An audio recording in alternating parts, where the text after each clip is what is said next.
never make it this far. They hated, they never believe me. Yeah, I would never drop the ball. I know I make it look easy. Yeah, Mayweather with the defense. I don't care what a critic got to say. I got them picking up the pieces. That to me, you really playing with your life. I'm about to come and run it all back. I'm the new era, about to snap back. You ain't fitting for it, cause you all cap like. Hold up, I shoot my shot, wait, hold up. I'm really about to run this, go up. You know it's all net when it go up. Ain't got no other plans, you don't need to understand, ayy. We on overtime, you don't need to understand, ayy. You just show them how to do it when you don't know what to say. Tell me how you plan to win if you plan to play the same. Moving fast, already gone, yeah, but you bringing me back. Try to double cross me, dog, just let me relax. Stop assuming what we doing. Keep it moving, what we doing. Cause it can get bigger, cause it can get bigger, cause it can get bigger. Hey, please don't play no games with me, I promise I'm too much. Hey, I can never let up even if you had enough. Hey, this ain't for the faint of heart, we always playing rough. I had enough, it ain't luck. I needed a vision, I needed ambition, I needed a mission to beat a submission with no intermission. I see the collision, the crash in the distance ain't coming off track, no. Now when they ask what's the motive, don't talk about the show. They all about to see what I mean in the moment. I gotta keep going, I'm shaking the dice and I'm keeping it rolling. They already know. Ain't got no other plans, you don't need to understand, ayy. We on overtime, you don't need to understand, ayy. You just show them how to do it when you don't know what to say. Tell me how you plan to win if you plan to play so. Moving fast, already gone, yeah, but you bringing me back. Try to double cross me, dog, just let me relax. Stop assuming what we doing. Keep it moving, what we doing. Cause it can get bigger, cause it can get bigger, cause it can get bigger. Yeah. Let's go. Boxing talk, late night boxing talk. It's your boy Rain. Salute everybody in the building. Hit the like button as you step into the building. Subscribe to the channel if you haven't done so. We got a lot to talk about tonight, ladies and gentlemen, for sure. Thank you for bearing with me. The schedule changed for me a little bit, but we're still going to be going on our regular times just this week going until next Wednesday. I've changed my schedule a little bit because I'm getting to some money. You know what I'm saying? So I've made myself available to get to some money. That being said, I appreciate you guys being patient with me. We're going on at this time. So everybody who's in the building, salute, man. You know, a lot to talk about today, man. We got to put things into perspective. You know, things change so fast in this sport, man. It's so crazy, man. So yesterday's price wasn't today's price. So we got to talk about the new landscape of things and put things back into perspective. You know, 2-3 weeks ago, things I might have said 2-3 weeks ago aren't necessarily, you know, aging like wine 2-3 weeks later, right? Because why? Fights have happened. People have won certain fights. People have moved around. Shakur Stevenson's now number 3 on the pound-for-pound list, right? Xander Zayas and Emiliano Vargas was on the Super Bowl halftime show where Bad Bunny's performing. Xander Zayas unified 154. So there's so many different things going on.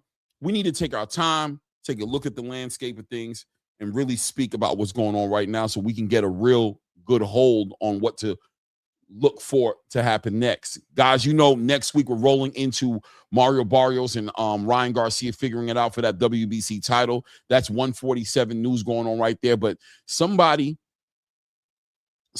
shaking the game up a lot right now. We're gonna have to talk about all of that, right? Shakur Stevenson seeming to be in a position of scrutiny as usual. He's usually being scrutinized no matter what he does. But maybe for the first time in a long time, or for the first time ever in the boxing space, Shakur Stevenson does seem to be sitting, if not, he may be sitting in the driver's seat. He may be the money, right? He may be the money. Shakur may be the money, man. And if he is the money, how are things going to move around that? Because Shakur's making demands and he's being confident. And I remember seeing an interview with Shakur Stevenson and him specifically saying that he's starting to embrace the fact that he's a star, right? I almost want to pull the interview up with Najee where he's saying he's starting to embrace the fact that he's a star. He didn't embrace it. Najee, he said, what do you mean? You didn't know you was a star? What do you mean you embracing? He's like, nah, you know, I was in denial a little bit, but I got to stop playing with these dudes. I'm a star. I'm a problem out here. I'm a bag out here. And I kind of slept on that. But as you were watching things move around in the space around Shakur right now, the demands on him fighting Devin Haney right now, 147, and he puts his foot down, rehydration clause. I know the space pushed back at it, right? The space pushed back at it because they're like, yo, that's crazy, bro. What do you mean rehydration clause? It's diabolical. But regardless, he's setting the terms on how it can happen if you want the fight to happen because he's not studying nobody no more. Gervonta Tank Davis is no longer part of that conversation. He's left that alone. The idea of waiting on somebody to give him a fight and accepting the fact that he's a B-side fighter to these negotiations. Nah, things have changed, bro. Things have changed. And we got to talk about it. Conor Benn puts out an interview, and we'll watch it. And he says, listen, I'll concede to Shakur's terms. What? But he takes the power a little bit. He says, I'm going to send the offer out. He says, I'm not going to wait for the offer. I'm going to send the offer out. I mean, yeah, I guess in a way you could say Conor's being the A side to that conversation because he is sending out the offer. So maybe he is dictating the terms to a certain degree. But are we saying that Conor Benn his terms would be a rehydration clause? Or is that Shakur Stevenson's terms? You know what I'm saying? We got to talk about it. We got to talk about it because things are moving around right now. And Devin Haney, a guy who graced the front of my thumbnail 2 to 3 weeks ago, was the A side. You guys remember the thumbnail? Let me see if I still got it here. If I still got it here, maybe I'll post it up. Do I still got it up here? I don't see it. I don't got the thumbnail. Do I have it up here? Maybe I have it up here. Let me look up here and see if I see it. Do I got that thumbnail up here? Oh, I don't have it. But you guys remember the thumbnail? Devin Haney on the front with his arms like this. It said good business on the bottom of it. I had KEYSHAWN Davis on one side, and I had Bill Haney on the other side. And we were talking about Debo Dev being the money in boxing, being the A side, being every fighter's biggest payday, biggest opportunities fighting against Devin Haney. But at the same time, we're saying that fighters not wanting to fight Devin. They're not putting it together. They're not making it happen. Louis Crocker is going to go fight Liam Paro. Ryan Garcia is getting ready to go fight Mario Barrios, and is speaking frankly, I would say at a minimum, if you want to be optimistic, 50-50 if the Devin Haney fight happens next. I wouldn't argue with you if you said 60-40, 70-30, 65-35 that it doesn't happen next. As Ryan Garcia is entertaining options he has in the game. He has a fight with Conor Benn he can make. As Conor Benn is going to be the mandatory. That's a lot of money. That's a big UK crowd. His father in his representation has talked about him potentially going down to fight Shakur Stevenson as an opportunity. I haven't heard him talk about Devin that much. I don't know, man. I'm trying to figure it out. Maybe you guys can help me figure it out. Matter of fact, I'm going to throw the link right now in there. I'm going to throw it right now inside the chat because it's just me today. The engagement is going to be with you guys. I'm waiting on Coach. I think Coach Hector Bermudez is coming. He said he was. So we'll see. You know, I know he's moving around. He's a busy man. So when he steps in the building, he'll step in the building. But I'm going to open up the panel and allow people to come up here and cook with me and help me figure this out because it feels like Shakur Stevenson may be in the driver's seat right now, maybe in the best position in his whole entire career. The man just came off of the best performance of the year thus far. In a lot of people's eyes. Maybe some people would argue back at it. Maybe they would say Subriel Matias, Dalton Smith. I don't know. There've been some great performances this year. But Shakur Stevenson has had probably one of the most impactful performances, right? His performance goes in the same conversation to a degree of a Terrence Crawford and Canelo Alvarez. Unless we're just discrediting Teofimo Lopez and saying that he's a nobody, that's up to you. But outside of that, him becoming a 4 weight class champion, 2-time lineal champion, beating a pound-for-pound fighter, former pound-for-pound fighter, former undisputed, arguably, fighter in Teofimo Lopez. People were picking against Shakur. He not only beat him, he dominated him. Filled up Madison Square Garden. Sold out Madison Square Garden. And then, like a boss, pulled Conor Benn in the ring and said, I want you next. He didn't say, I'll leave it to my handlers. They're going to figure it out.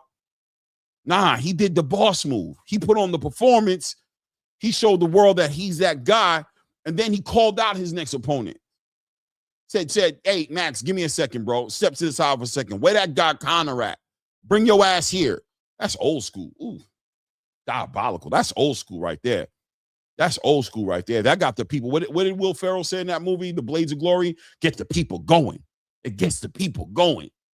That's what Shakur did. He got the people going. And clearly, the Ryan Garcias of the game, the Conor Benns of the game, maybe even the Devin Haneys of the game got the memo. Clearly, they got the memo, as everybody is screaming to fight Shakur next. Shoot, you even got a UFC fighters, you know what I'm saying, trying to fight Shakur. I mean, he is hot in these streets right now. And Devin Haney is Devin Haney, and he had his performance against Brian Norman Jr., but at the end of the day, there was a lot of complaints, and the question is, where is the space with Devin Haney as far as the high demand to see him fight next? Where are the fighters at? Where the line of fighters at? Why does it seem like, I mean, I guess that's why they call him Debo Dev, right? That makes sense. That's why they call him Debo Dev, I guess. It's because he's chasing all the dudes off the block. Nobody wants to fight him. And listen, I guess that's a badge of honor to a certain degree, but is it adding up to money? Is it adding up to fights? Which is what we as fans are here for. We're here to see the fight. So is it adding up to fights? I don't know, bro. Something to think about. Let that sizzle in your spirit. Then we got to talk about the 154-pound division, and we got to get this conversation straightened out, because the last time we had this conversation with Coach Hector Bermudez on here, and that great panel we had up here with Chevy Red, with my guy HLD, right, with my guy Angelo Reyes. You know what I mean? We had a bunch of people on the panel that night. We were trying to figure that thing out. Coach Hector Bermudez made a very good argument as to the flaws in the holes in Xander's game, and that, you know, to call somebody the face of a division, it's more than maybe popularity to a certain degree. Maybe it's combined with, you know, who's really the best. Well, who really is the best? You guys know I support Jerron Boots Ennis. I'm a Jerron Boots Ennis fan. You know, I think Jerron Boots Ennis beats 9 out of 10 of the fighters in that division. But you guys also know that I've said that I believe Xander Zayas would be Jerron Boots Ennis' biggest challenge. That's the biggest fight to be made at 154, in my personal opinion.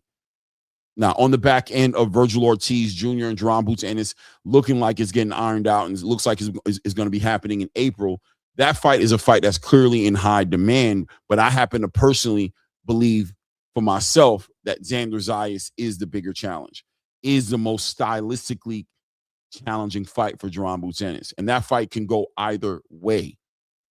It really can. But we're going to break it down. And we'll talk about Josh Kelly and what he was able to do with Murder Zaliev, and who's going to fight Josh Kelly next.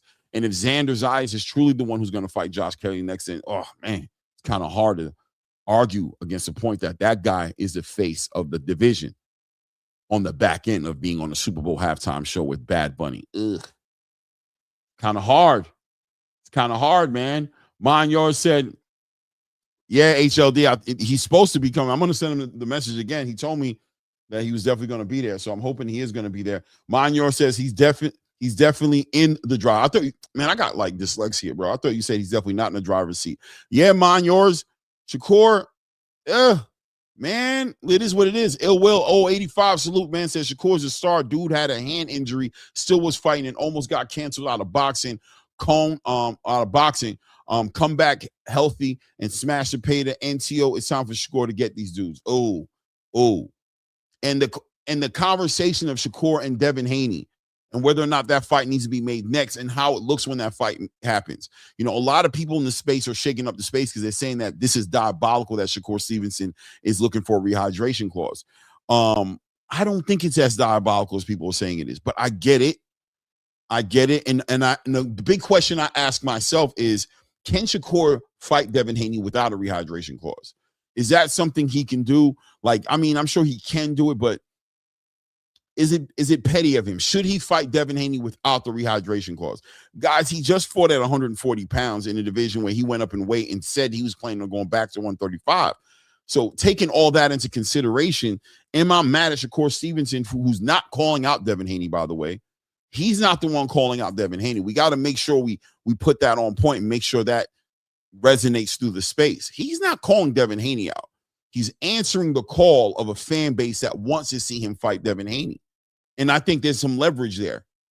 There's some leverage in that kind of conversation, because if it becomes you asking me for a fight, well, then I, in turn, do have the privilege of laying down some terms and conditions. Fair play if you want the fight. Understanding that I don't want the fight that much. I don't care for it right now, at least. I'm just leaving 135, just, did something amazing at 140. I got fights I can make everywhere. I could fight Dalton Smith, who just shook up the algorithm by beating Sabril Matias. I could pull up Raymond Morataya. I could pull him up and fight him and give him a shot at the WBO title, right? I can move around the 140 division and find some fights that make sense. Clearly, I got Conor Benn willing to concede to the rehydration clause and make a big fight. I got options. So you don't got to be next. It don't mean we'll never fight. But then again, who you got on the table? Can you pass up an opportunity to get some money and fight me next? That's a big point of the conversation as well. It is what it is. Salute Gilbert Vasquez. This live, Clay? Yeah, we live, man. Hey, man, I put the link out there, bro. If people want to come up here and build with the kid, man, I'm interested in the conversation tonight. This one right here, like I said, man, this is normally my regular day show. I just came from work, man. You see my shirt all stretched out. I just, I ripped up the top shirt, man. I just came in here, and I want to build on these topics, man. Some really good topics. So feel free to hit the link and come up here and let me know what you think, right? But yeah, Gilbert Vasquez, we are definitely live, man. It will 085 says, I personally want to see Shakur fight Gary before going up to Devin. See, there's fights for Shakur. There's fights that Shakur can give the fans that will satiate the appetite of a boxing fan. It don't got to be Devin next. And the question is Shakur in the driver's seat? Is Shakur the A side? My guy HLD, what's good, family? Hey, what's going on, Clay? Man, I'm good, bro. Just up here talking some shit, man. How you feeling? It feels like somebody was not satisfied with the ending last night. Hey, no. Coach wanted to. I told Coach, I asked him, I reached out to him. I said, I like building with Coach. I'm saying, real technical dude, man. But no, I definitely wanted to continue this conversation a little bit more. I thought it was a good conversation. And I think there's a lot of things that it just, after the end of that conversation in my mind, I said, you know what? A lot has changed in the boxing landscape of things. Things we thought about 2 to 3 weeks ago may not necessarily be that true right now. Does that make sense? No, it makes sense because the game is fluid. You know what I mean? It's ever evolving and kind of like what you said earlier. Yesterday's price is not today's price because things do change. Right. So I agree, and it seems as if they have, right? Like Xander unified 154. He's on the halftime show, right, of the Super Bowl with Bad Bunny. 135 million people saw this dude. He's the only unified. He's a unified champion, the unified champion at 154. There's an argument there to say he's the face of the division and maybe one of the fastest rising young stars in the game as the youngest unified champion. Boots, has his attributes, but he hasn't had his signature fight. Virgil has his attributes, but hasn't had that signature fight, nor has become a champion for neither one of them. Josh Kelly may just literally be a free grab for anybody who wants to get a title, whoever can get to him first. He's just kind of there for that. Sebastian Fundora is under the PBC projection program. It all makes sense what you're saying. So yeah, I think it comes down to what the definitions, what we're speaking on. Like we were kind of saying yesterday, what is your favorite? Who is the face? The popularity? Who is the A side now for all this right now?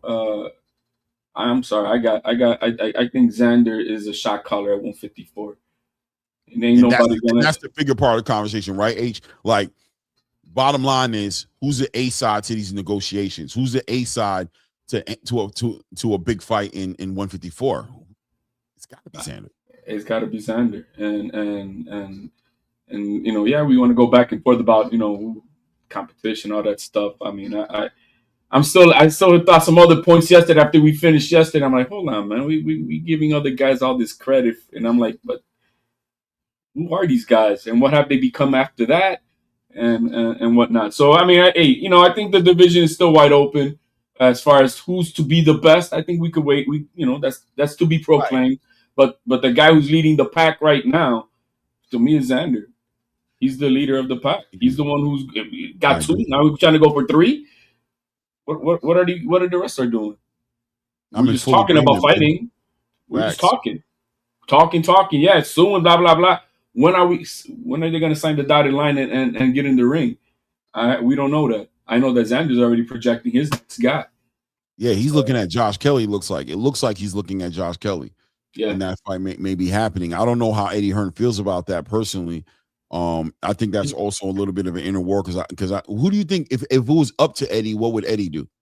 well, I mean, Eddie, he did come out saying that he thinks that Xander's is a fantastic group, and he said out his mouth he could Puerto Rico, but even better in Madison Square Garden, New York City, Puerto Rican Parade. He knows where the where the buzz is at when it comes with Puerto Ricans, and so he said it himself that he wouldn't mind having that a big fight at MSG Puerto Rican Parade weekend in June. So he already said it. Now what are his other plans? I heard somebody said that maybe some type of 2-fight deal, but Xander ain't gonna sign no 2-fight deal with Eddie Hearn for that. The winner of Josh Kelly then fights Boots, anything like that. So we'll see, man. I mean, I think we're still a little early as far as what's going to happen next, but Eddie was on board. Xander is top rank at the end of the day. Mm-hmm. Eddie has Matchroom. Josh Kelly versus Drum Boots Ennis is an in-house situation for Eddie. More than likely, Drum Boots will probably win against Josh Kelly. Way more than likely, right?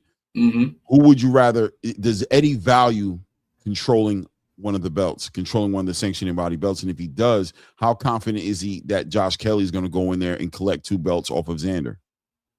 Because if he's not confident in that, and he feels like Xander's going to walk away and become a 3-belt unified champion, possible lineal champion, who knows, at the end of that fight, does he give up position like that? Is that what he would want, to give up position with a fighter he's not confident in being able to beat, a fighter like Xander? Or would he rather have him, Josh Kelly and Drum Boots Ennis, figure it out? The winner of that fight Xander. And also they have the time because Xander's the one fighting the clock as far as how long he's going to be in the division. So you waiting doesn't hurt you. It hurts Xander. I think there's an argument there to say that the fight that Eddie Hearn would want to be involved in would be the fight between Josh Kelly and Boots Ennis. Because if Boots Ennis wins that fight, that's a way bigger fight with Boots Ennis versus Xander Zayas for a unification. That's an East Coast fight in New York. You can give Xander the home field advantage. Boots ain't got no problem fighting in New York. Philly's right around the corner. And you can say, I could see Eddie Hearn believing in Boots' ability to beat Xander Zayas and be the young, unified lineal champion at 154, controlling the whole entire energy of the division. What do you think of that? Well, I think that's the way it is probably going to play out, because the thing is, you can only bring one girl to the dance party, you know what I mean? And the thing is, Boots is in that negotiations with Ortiz. So I mean, right. Which one is it? Which one is it? I mean, you can only fight one person at a time. Facts. And to the way we see it, they're more interested in that fight. Boots is for that. So there's no. I mean, I think Boots is out of the equation for Xander and out of the equation for Kelly, unless that Ortiz fight breaks apart. And if it falls on its face, then okay. Then now they gotta see what's the next card they're gonna pull. But until then, Boots ain't fighting nobody else but Ortiz. Same thing with that's the way I see it. So unless something changes that fight falls apart, I don't see any other way. I just thinking is logically with the business. And Xander's not going to wait for nobody. He's going to make a fight happen. Yeah, I agree with you. I think he's fighting in June. He's fighting in June. MSG. I don't see that. He ain't got to wait for any of them to. He's like, my date is going to be Puerto Rican Parade, June, MSG. And then after that, the opponent is TBA for right now. But I bet you that's what it is. MSG next, and I see that for Xander. I agree. And if Eddie wants to bring in his guy, hoping he could get a pull up an upset. Because let's say he does pull up an upset, Eddie Hearn is in the driver's seat now with the 154, 3 belts with Boots. then if Boots beats is to beats Virgil if they fight, or You know what? Holy shit! You know what the problem is, bro? I did not send this man this fucking link, bro. oh Shit, bro. That's where I fucked up at, bro. Hold on 1 second. I fucked up, bro. I know he looking like, where the hell is the damn link? Oh, hold on. Give me 2 seconds. 2 seconds. It won't take me long. I forgot, bro. I just got in from work. I forgot I did not do that, man. I'm sitting here waiting to pull up. Like, damn, where you at? Hold on a second here. Oh man. He's not in the chat though either, is it? Nah, but hold on, let me send this over to him. Yeah, I think he. I mean, if he comes up, I'll bounce so you guys can handle. Oh, you can sit up here too. He doesn't mind. I don't know, man. You know, he kind of threw me under the bus here just because you're. He didn't say my name, but just because you're loud on me, you're right. Yeah. Like, yeah. You're an acquired taste, HL. You're not for everybody. You're not for everybody, bro. You're not for everybody, man. I hope he got that. Yeah, but I'll give up the floor, man. If you guys want to chop it up one night, if that makes it better. He wants to chop it up. Yeah. I just sent it to him. Hopefully he grabs it. But yeah, man. You're right. You're right, man. It's the Virgil Ortiz fight and it looks like everybody's rumoring that it's close to being finalized for April. That is the fight that makes sense. That's the big fight that Jerron needs. He needs a signature fight, and Xander's not going to stay still. So it's probably going to be Xander versus Josh. And to tell you the truth, whoever wins that fight, they're going to want to fight Xander next. They're going to want to fight him. Especially if he got 3 belts. But the thing is, then Xander's still in the driver's seat. If he is to win 3 belts, they're going to push hard for that undisputed by the end of the year. They're going to try, but Sebastian Fundora's under that protection program, bro. I don't know how they're going to do it. Hold on 1 second. Sam from Jersey, man. I appreciate the $10, man. Thank you for the support to the channel. Says, salute ATP, Combat Media, Claymore Rain, talk that boxing talk. You be spitting that boxing bars, man. I appreciate it. Man. Yeah, man. Go ahead. You were saying something. I'm just saying that the Fundora don't seem to want Xander either. I mean, they just, whatever it is, they didn't want him. But what about Thurman? Would Thurman want to go for them 3 belts at 37 years old if he used to beat Fundora? He's gonna want to go for them 3 belts. I mean, I would imagine at his stage of his career, he's like, now or never, because he ain't gonna be able to juice it forever, holding on to that belt at 37 years old. You see, the thing for me is, it's one thing for the fighters, but I find that a lot of those fighters over there at the PBC allow the PBC to move their career. And that's what scares me. The Samson Leakowitz of the conversation, the you know what I'm saying? The Tom Browns and those guys over there and how they feel about it. You know, Tom Brown openly said that he tried to get in front of Boots fighting Stanionis, that he was ready for them to walk away, that Stanionis had to tell him, like, nah, bro, I want that fight next. I want an opportunity to unify. They notoriously do this. So that's what makes me nervous and what makes me not even consider Sebastian Fundora. And I'll be honest with you, I could see Xander Zayas becoming a 3-belt unified champion and just leaving and going to 160. Yeah, I do too. Right. Because it's like, I'm not going to go through that. I already went through that. Sebastian didn't try to get me on a rehydration clause. You know what I'm saying? He already didn't try to play games with me. I'm not trying to go up down that road with this dude, bro. You know what I mean? I can go ahead and move the greener pastures, or I can make a super fight with Devin Haney right quick. You know what I'm saying? Something real to make some good money, a big money fight, make me as popular as I need to be, maybe even aim at getting on that pound for pound list, depending on these performances I can put together, and then I'm out of here. I think people aren't even thinking about Sebastian Fundora, Mario Barrios, all those guys, bro. It's like he's lost all faith. You saw how Boots did. Boots was like, I'm out. Yeah. He didn't even try to get a fight with Mario Barrios. He's like, I already know what the game they're going to try to play, man. I'm out. And it's legit. It's a legit criticism because we know how they've been rolling. So it's no way around that. I understand that totally. I totally I can't say no argument. The one thing that stood out for me is that from yesterday's discussion with this is Ortiz fought the names, and so Majimov is a 10-win fighter who's who former champion, lost to Crawford, lost to Virgil Ortiz. So that's Ortiz I don't know, is that considered his best win? The former champion Madrimov? And if it's so, then Xander fought Teixeira, former champion, who gave Carlos Adames his first and only loss. So is Teixeira then a more proven champion to be than Madrimov? Because who's Madrimov's best win? His best win? Who's his best win? Because I can say former champion Teixeira, who Xander beat, his best win is Carlos Adames, who only has one loss still to this day. Let's see. You're not going to recognize no names under Madrimov. I'm trying to, that's what I'm saying. I don't know nobody. I'm trying to look at the list and be like, yo, is there somebody on there? I mean, he doesn't have the best win, but he's got the best fighter. And I think that competitive fight he had with Terrence just holds some weight. But let me see here. Yeah, bro, nobody, bro. I don't recognize nobody. But I don't. Yeah, and he got some pretty shaky records too: 24-12, 27-5, 29-9. You know what I mean?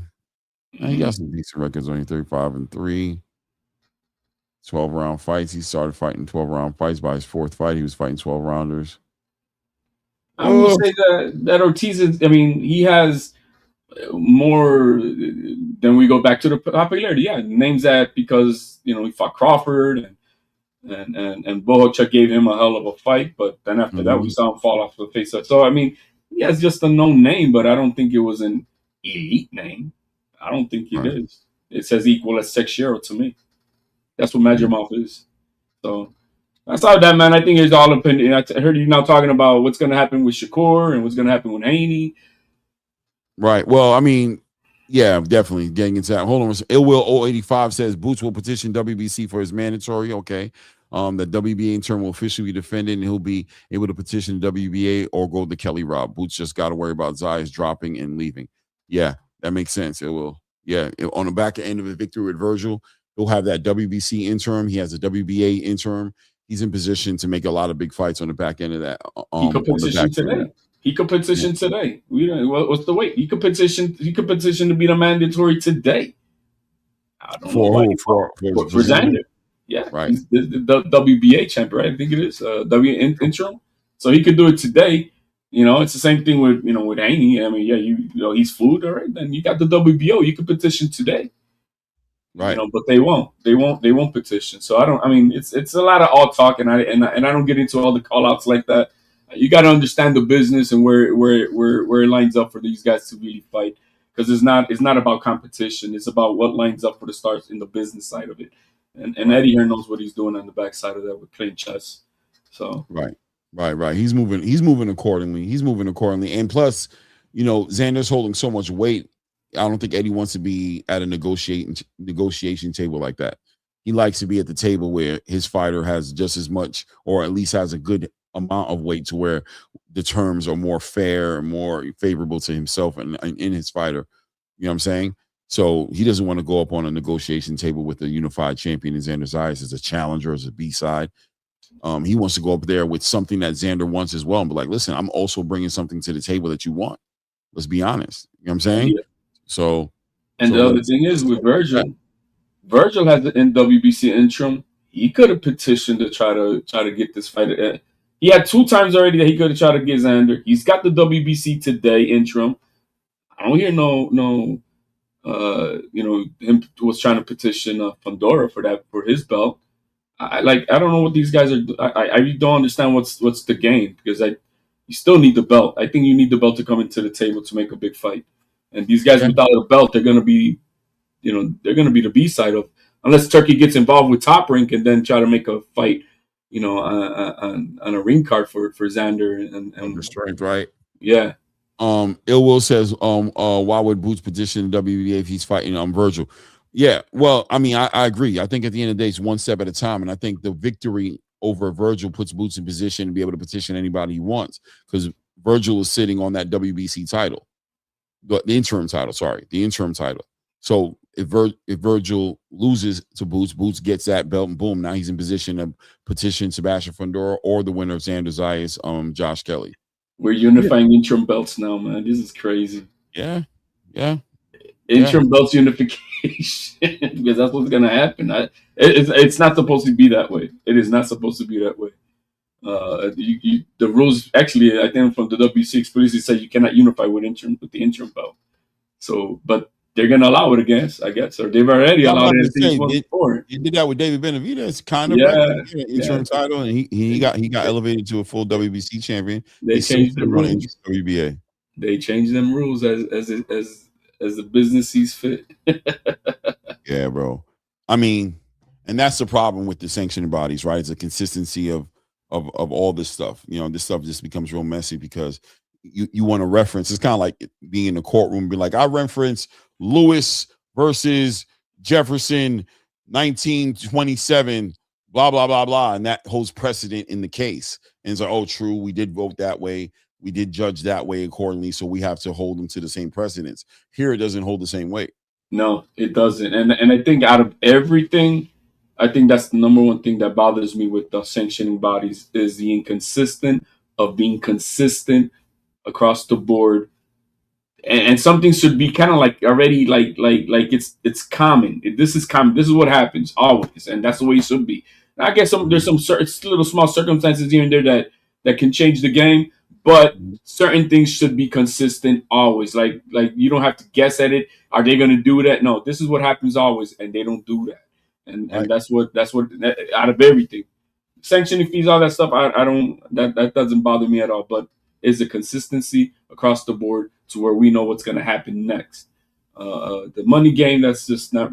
I mean, it's not really my business to care who you're charging, what you're charging, whatever.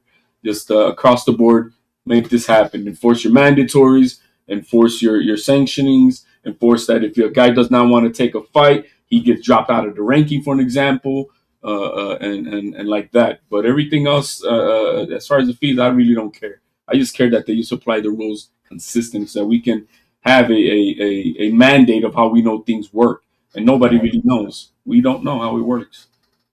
Yeah, for something that's so clear and transparent, Mauricio Suleiman's been on a campaign past couple of days doing interviews, explaining and over-explaining and doubling down, explaining on why this makes sense. And, you know, pundits in the space who, you know, been following boxing and covering boxing on a big stage for years are in confusion.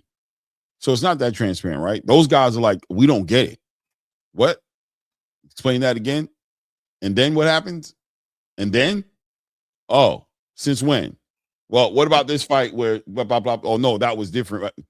Oh, so that was it. All right. What about this one right here? Why'd you put this guy over here? Well, you know, that guy.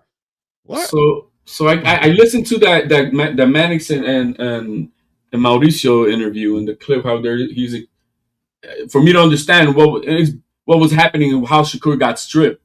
And so apparently he was trying to nobody here knew. We only knew that Teal and Shakur were fighting for the WBO and the ring belt. Right. Nobody knew that this was supposed to be some type of that the WBC was going to be a part of this and to make this a whole big kumbaya event with the WBC involved. That was weird to me that I heard that coming out of him. I'm like, well, then why wasn't that ever announced? Right. You never said anything. And so then you had that interview on Ariel Helwani on a Monday. You were there for an hour. You didn't mention anything about Shakur and the fees or what was to be happening. And then all of a sudden, just out of the blue, Shakur getting stripped of being the champion at 135. Well, bro, you're doing a piss poor job of explaining to your public and to make your company look. You're supposed to be get ahead of the curve, and he did it. And so the backlash that he got, even if he thought he was late, it's because you don't explain things. You don't let the public know. You need to be more forthcoming, like the WBO does. I'm going to be on the WBO. I think they're right now the best running sanctioning body. Gustavo puts things out. He lets everybody know with daily posts, weekly posts of what's going on with this fight, what's happening with this person, what's not happening with this person, who's the next man up, all that stuff. They always be posting it all the time. If anything by Gustavo himself, it's through the WBO X account. So, I mean, he's got to do a better job. And the rat that he's getting is because, I don't know if you just the arrogance of him that he thinks that he don't need to explain anything or whatever it is, but he's getting a lot of backlash, and I think it's to a fault of his own. Right. And I see somebody Burns let me see here. Buzness13 says, why isn't anybody mentioning Shakur's lawyer interview with Roy and Ward? That was also a very interesting interview. But in all reality, that interview, the lawyer was basically saying, like, what I got from that interview was the lawyer was basically saying there's a lot of room for them to wiggle around rules inside of the bylaws. Like there's room for them to charge you nothing, to charge you an absurd amount of money. You know what I'm saying? To let certain things go and to enforce certain rules when they feel like it. They leave a lot of open interpretation in the way they're writing these bylaws down.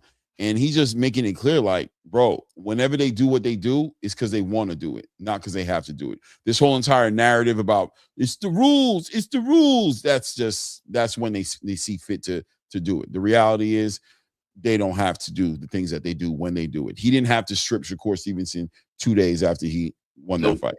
He didn't have to do that. He could have waited 15 days because it said in the bylaws that they can get up to 15 days.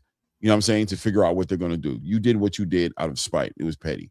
And it showed. And the way it's written is pretty clear. The language is clear. It says, you know, that the rules are subject to change with the approval of the Board of Governors for whatever reason that they see fit. And so, yeah, there is a lot of wiggle room. Even though everything's written down, it still says they can change the rules right as they see fit for the betterment of the sport. Yeah. So yeah, it's not solidified. And I think, again, that's just the issue that we have with these sanctioning bodies, that it needs to be governed. It needs to be governed so that we don't have these issues anymore. It needs to be governed by someone above that says, no, this is the way we run. This is the way the rules are. So, and you guys cannot change it or go around it. But until then, you know, they're going to do what they're going to do. That's a fact. But until then, you know, the ZUFFA boxings, they have precedence to argue. They have something that's their lane. That's how you let them into the game, is by being so wishy-washy with the structure of what you have here. You leave them room to criticize, scrutinize, and get people on their side. And people start saying, people like Andre Ward saying, nah, bro, I'm fucking with the ZUFFA shit. Yeah. You feel me? I'm over here because it might, you know, it's a little shaky, it's a little weird, the uniforms and all these different things, but for the most part, fighters are very happy that are over there with what they're getting. When you're hearing them do interviews, when they're coming over here, when they're going on Ness's show, they're like, yo, bro, I've never had all this structure in my life. This is amazing. I'm getting the food, I'm getting the recovery, I'm getting the PI center, I'm getting 4 fights a year. I'm getting the activity. You know what I'm saying? And it's getting, like Jalil Hackett and Bernard said, I'm getting it all in writing up front, what it's going to be. I'm not getting, you know, I'm not feeling like every time I fight, I have no idea what my next fight is going to be. You know what I'm saying? Yeah. So, that's going to be the beauty about the structure. It's kind of like, you know, I mean, you know, those who have a job out there in corporate America, you know, you sometimes wearing a uniform is what you want. You don't got to think about what you got to wear and all that stuff. So wearing the same shit every day is just easier. And that's what's going to happen with these fighters with the ZUFFA. They know what they have. They know what and then the rules are the rules. And I don't think out of everything, you don't hear anything about that with UFC, about that the rules change for each fighter and per fight basis or anything like that. I don't think you get that with the UFC. So I don't think you'll get that with ZUFFA either, compared to what the Wild Wild West of these 4 sanctioning bodies are. Yeah. And whatever money they're paying, listen, they're not going to be paying what they pay boxers in the top, you know, percentile. Nope. They're not doing that. They're not shooting people $10 million, $7 million. You know what I'm saying?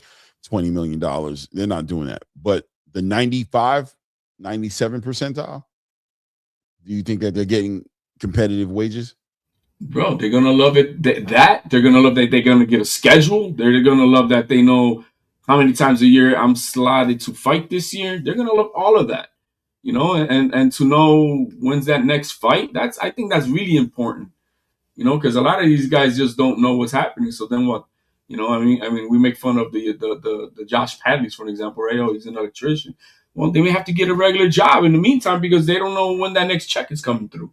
So with this in itself, it does provide them at least a line to be more full time dedicated to the sport because they know, okay, I got this check now, and I'm gonna get this next check later on this year when I fight again.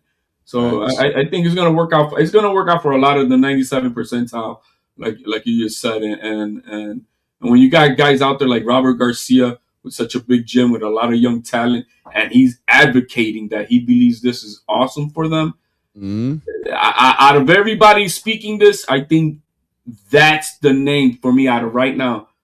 That's important because he's the lookout for his fighters, and he's got a lot of guys under him, and he sees that this is the best thing for these young fighters. And he's been a professional fighter, so he's been through the struggles, the politics of the sport. He knows how it can get, and then on top of him being a fighter, now a trainer and a manager. By the way, not just a trainer and a manager.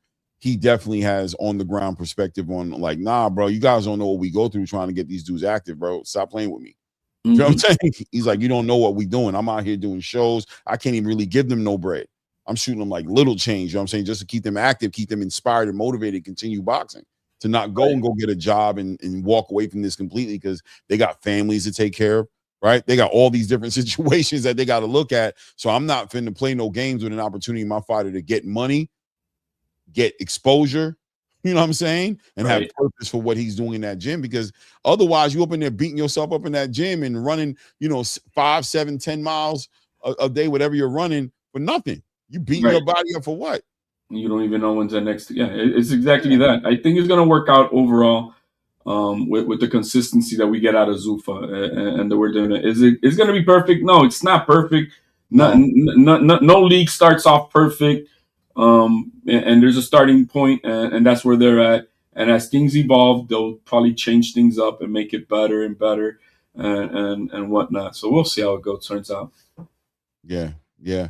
I mean, shout out to Sam from Jersey again with the $5. I appreciate the color in the chat, man. Thank you, brother. Says y'all cooking with grease right now. This is why I love this channel, no doubt, family. So let's move the needle, man, right? Because we weren't even going to talk about ZUFFA that much. We talked about 154, and we talked about the landscape, and I think we're both in agreement. It seems to be Xander.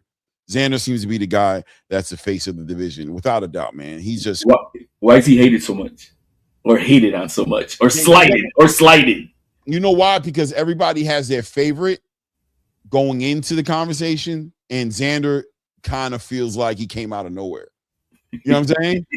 Like he went from prospect. Come on, that all of a sudden it's like, when you think about it, it happened kind of fast. Like Xander, and that's another thing that I love about the kid is that, the man, right? The grown man, Xander. The one thing I love about him is he's a leader. Like you give him an opportunity, he goes within, he shows and he proves, right? So he gets his ass over there to the Boss Baharu Yoenis Tellez fight, right? He gets his ass over there to the Sebastian Fundora Chordell Booker fight. You know what I'm saying? He gets there and he's trying to have face-offs. He tried to have the face-off with Sebastian Fundora. Gabriel got in the way, was like, nah, we're not having that. Like, oh, damn. I thought I'm next. I'm literally going to be your mandatory. I thought it'd be kind of cool. We could sell the fight. Let's get a face-off. You know what I'm saying? Let the people know that we in the building. We've talked already about fighting. What's going on? What's changed? And then all of a sudden we find out later on that Sebastian Fundora tried to do a rehydration clause. Ugh. Then vacated the belt. Disgusting. You know what I'm saying? So he wins his belt against George Garcia. And then what does he do? He shows up to a Boss Baharu Yoenis Tellez. Yeah, like the next week or so, whatever it was. Right, the next week, congratulations. Shook that man's hand, gave him the respectful handshake. Man, great performance. Me and you, bro. What's up? Unification. A boss is not from America. He's not with all the fucking picking and choosing and moving around. He's like, yeah, bro. Unification. Yeah, I'm down for that. Let's get it done. Yeah, Coach last night he tripped me up trying to say that they positioned him. No, man, he had to win that. Oh, there's Coach in the building. They gave him the belt, man. They just gave him the belt. They got coddled. That's what he was saying. He was given the opportunity like that for free. Yeah, Coach, we talking about it, man. This is a continuing conversation from the last time we talked. Coach, man, Xander's the face, bro. Xander's the dude, bro. Hey, listen, man, you put me in a tough spot, man. You're making me go against my And you gotta stop, Coach. You Puerto Rican. Come on, he repping, man. I know you're doing this to me, but I can't. You know, I have integrity into this sport, so I can't just like because he's Puerto Rican and I love to defend him. Like, so I understand how easy it is for someone to say, why is he the face? So are we talking like the ring skills, his resume, his ability to unify, the ability to unify? Are we talking that or outside? Are we saying outside of the ring, his star power, his marketability, his who can headline and who putting asses in seats? Like what is? Let's define the face of boxing. Let's define that first. I like that. I like that as a point of comment. I like that. Let's figure that out before we start giving people this title. Let's figure that out, right? So when we're talking about the face, right, we're talking about a representation.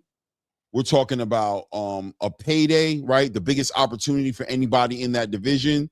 We're talking about skills. Obviously, he's unifying the division, and we're talking about the skills, the ability to defend his space and take other titles in the space. Who has the best shot of becoming undisputed? Who has the best chance of giving somebody else an opportunity to get their biggest payday? Who's done the work? Who's done the groundwork all around, right? All around, just who's done the work to do that. And we were just talking about Xander from the moment he won his first title, the way he moved, showing up to the Sebastian Fundora Trudell Booker fight, backing Sebastian down. Yo, let's get that face off. Gabriel like, nah, I don't want to do that. Then we find out with hindsight the rehydration clause that Sebastian tried. So there's a little concern coming from the Sebastian Fundora side of the conversation. You want to weaken this rookie who's already looking like the smaller guy than you. You're this giant towering inferno, but fine. You vacate the belt. He fights George Garcia, the fight he had to fight, and he wins the belt. Then what does he do? He doesn't celebrate too long. He gets his ass over to Florida to go confront the winner of Yoenis Celeste and Abbas Bahu, right? And he backs down Abbas Bahu right there in the ring. He doesn't even wait for him to leave.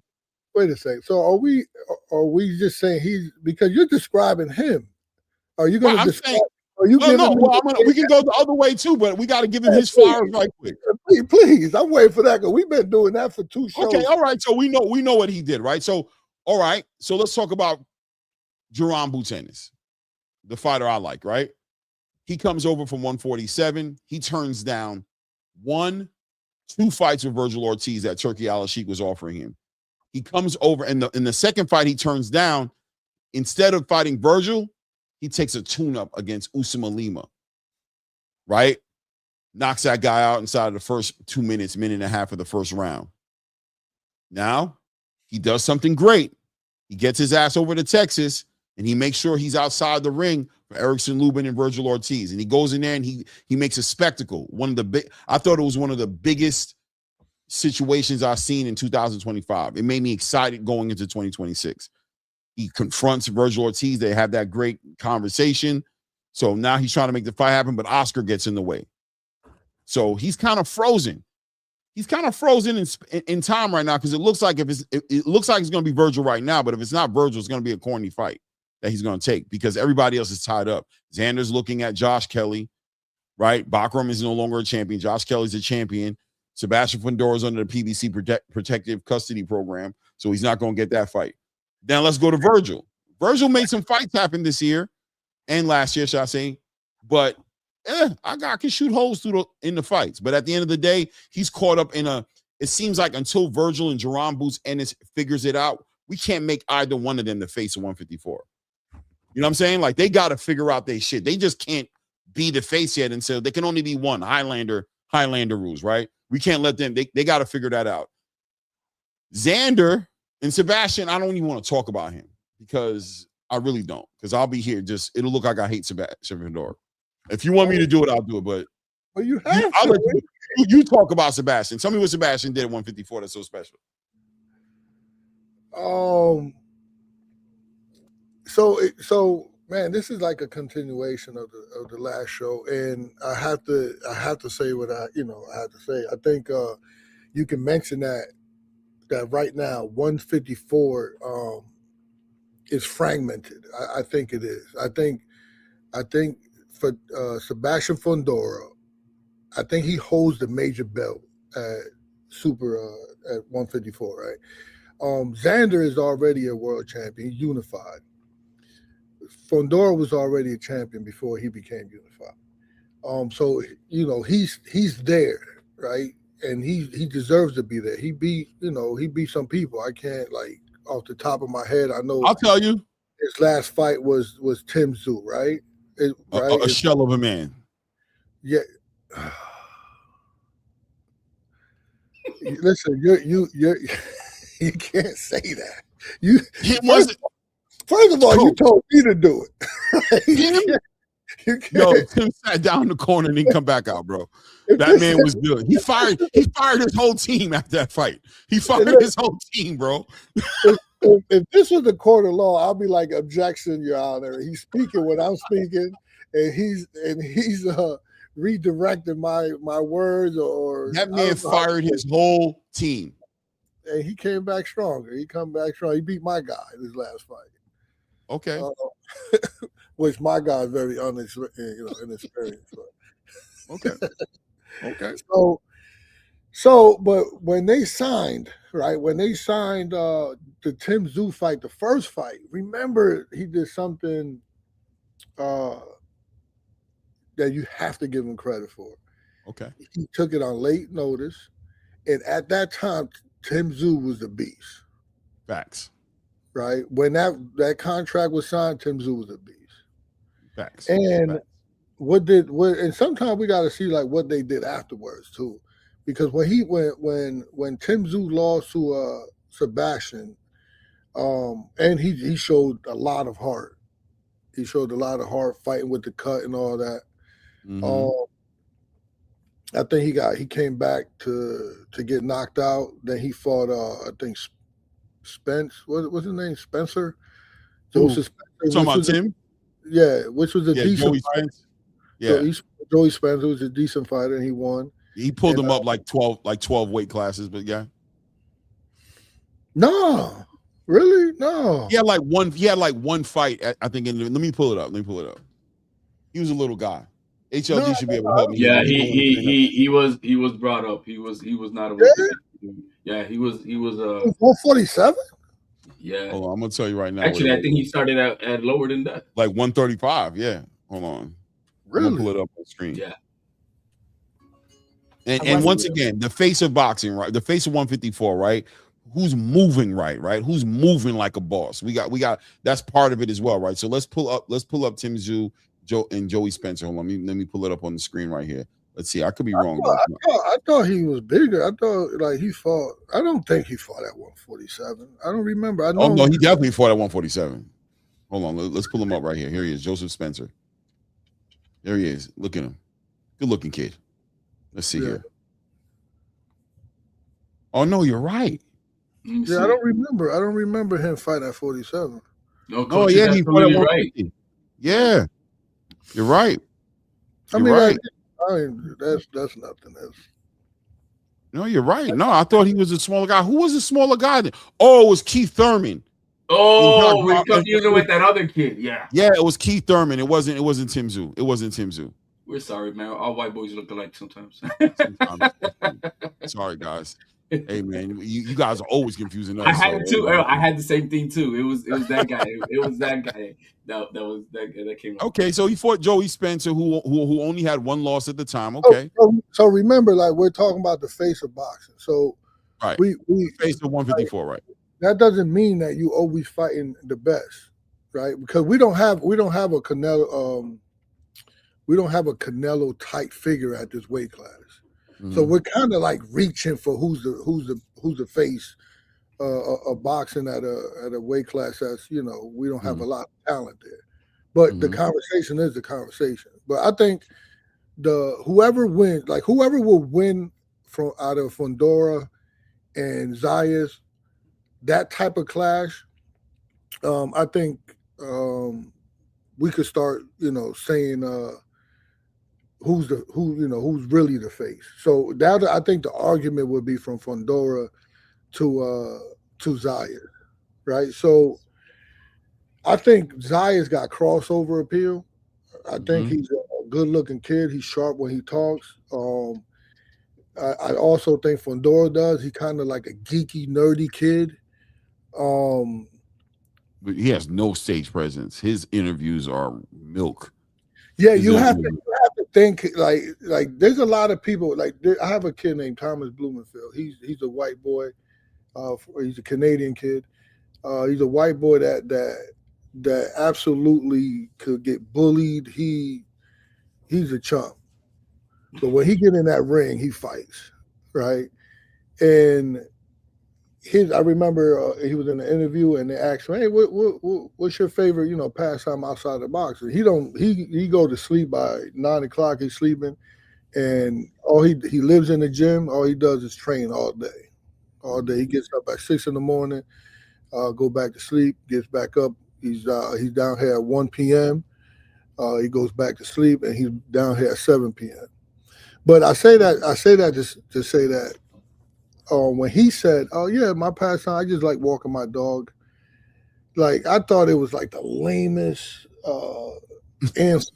I'm like, "Fuck, this kid have no presence at all." But his DM went crazy. His likes on Instagram was like people like started oh, he's so cute. And then one time he fought. He knocked the kid out. He fought an undefeated kid. He knocked him out. He was on the zone. And they was asking him questions at the end. And he was like, I don't know. They just keep asking him, so, hey, and if you want to give your fans a shout out? He like, I want to say hello to my mom. He's like, you look at him like, come on, we worked too hard for this. Don't throw it away. Capitalize on the momentum. Say something crazy. Look what you he's like, I want to say hello to my brother. Yeah, he's having a baby, and he's just like talking so like nonchalant. And then people like, especially the girls are like all over him. And he was like, I could see how someone could make him who know how to market that, could make him into a superstar. Just how how naive and honest he is, And I think that's how Fundora could be marketed too. I think he's a geeky, nerdy looking kid. And him and his sister fucking are monsters in there, right? So let me ask you this, Coach. Now, because we're talking about the whole package, right? The whole entire, just the whole entire package is an ring IQ, right? We're talking about ring IQ, and we're talking about marketability, crossover, just like the face, like the champion, the people, the guy who everybody wants to see fight. They want to see him in the biggest fights. They want to see him not only fight, but they want to see him, and who's actually putting their best foot forward to make the biggest fights possible in the division. Who's exciting and carrying the energy of 154 right now, making 154 look. Actually, you are. He's misleading. Hey, I'm just saying. Hey, Shell, am I bugging? Doesn't it count? Hey, man. Categories that you can favor. Coach, I done told you a story about Xander. I gave you a story that was movie worthy, right? Like this man, you know what I'm saying? Stepped into the ring with Sebastian Fundora, met him backstage, said, I got the mandatory, young kid. Everybody said is above his head. You're not ready for this kid. He made Bob Arum step to the side. He didn't wait on Bob Arum to make a move. He went and did it himself, got himself a ticket, bought himself a ticket, didn't even get no love, bought himself a ticket, showed up to the fight. Walked, hey, Sebastian, congratulations, King. You did a great job, man, beating up the 5'10" Tordell Booker. You know what I'm saying? beating up on the 5 foot. That was a great performance, man. You're a real champion, man. Just like a champion should do it. Me and you next. I'm your mandatory. What's up? His sister jumps in the middle of them. Hey, no. He says, all right, bro. You let me know what's up. He's honorable. They told him about the rehydration clause. He doesn't put it out there. He just says they didn't want the fight. I don't know. He doesn't care. I'll fight whoever. WBO, he vacates. Sebastian Fundora vacating a title, moving like the face of the division. He vacated a title. He vacated the title, bro. That's not somebody who's trying to make the biggest fights. Instead, he goes and he fights Tim Tszyu. Again, he's a company man. He saves the PBC. Oh, so let's celebrate Sebastian Fundora. But Xander Zayas collects himself a title. And the people said, yo, bro, you didn't fight a real champion. He says, it's not my fault, but I'll tell you what, I'm going to be in Florida. I'm heading over there right now. I'm going to say hi to my mom, kiss on her mom, kiss on the cheek. I'm going to have dinner with my family. I'm out. I got shit to do. And he makes a unification with Abbas Baharu. Brings the fight to Puerto Rico. Brings the fight home, coach. Shuts it down. The whole place goes crazy, bro. Signs a big deal with Bad Bunny's management crew and all them people. And then he ends up on the Super Bowl halftime show as a unified champion. Was he 23, 24 years old? Come on, man. What is Sebastian Fundora doing with that? And even before that, you gotta understand. I mean, we're going to tell that top, coach was. I'm gonna say, wait, coach, you said that. Oh, Top Rank. No, Top Rank didn't have to do it. This young kid was the number one. He earned the spot of number one with the WBO. He earned the spot with WBO by fighting Teixeira. Yep. Who's top 10 in the WBO, former champion, who's the only man who gave Carlos Adames his first loss. He beat him, got him the number one spot, then defended his number one spot at the WBO, not only versus Spomer. Please, chat, help me out, man. But coach, how could he not? If he's doing all that, you just told me Sebastian Fundora is a nice dude who has a dog. I have yet to describe. I'm just saying that he was not given anything. This kid earned it through the rankings, fighting the guys that are in the top 10. He hasn't fought anybody outside of the top 10 with the WBO in over 2.5 years. He defended the number one spot. He could have just been called mandatory. And he could have just collected that belt from Fundora. No, he decided to what? I want to fight for my belt. I don't want nothing given. I'm going to fight for my belt in the ring. And that's what he did versus Garcia. After defending the number one spot 3 times, waiting for Fundora. And Fundora, what did he do? He vacated. So it wasn't given to him. He earned it. He beat Spomer, and then he beat Garcia, who beat Callaway, who was supposedly the boogeyman of this division, or the up-and-coming boogeyman. So nothing was given to this young man. Now, as far as competition goes and names of famous names, I understand what you're coming with that with Coach.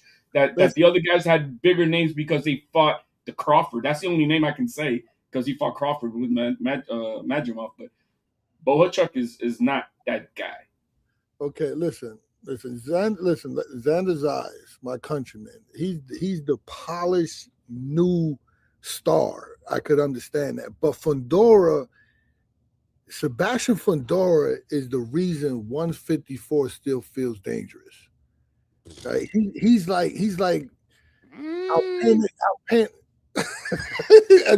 was a moment. No, you got to give it to Coach. There was a moment that this kid was on.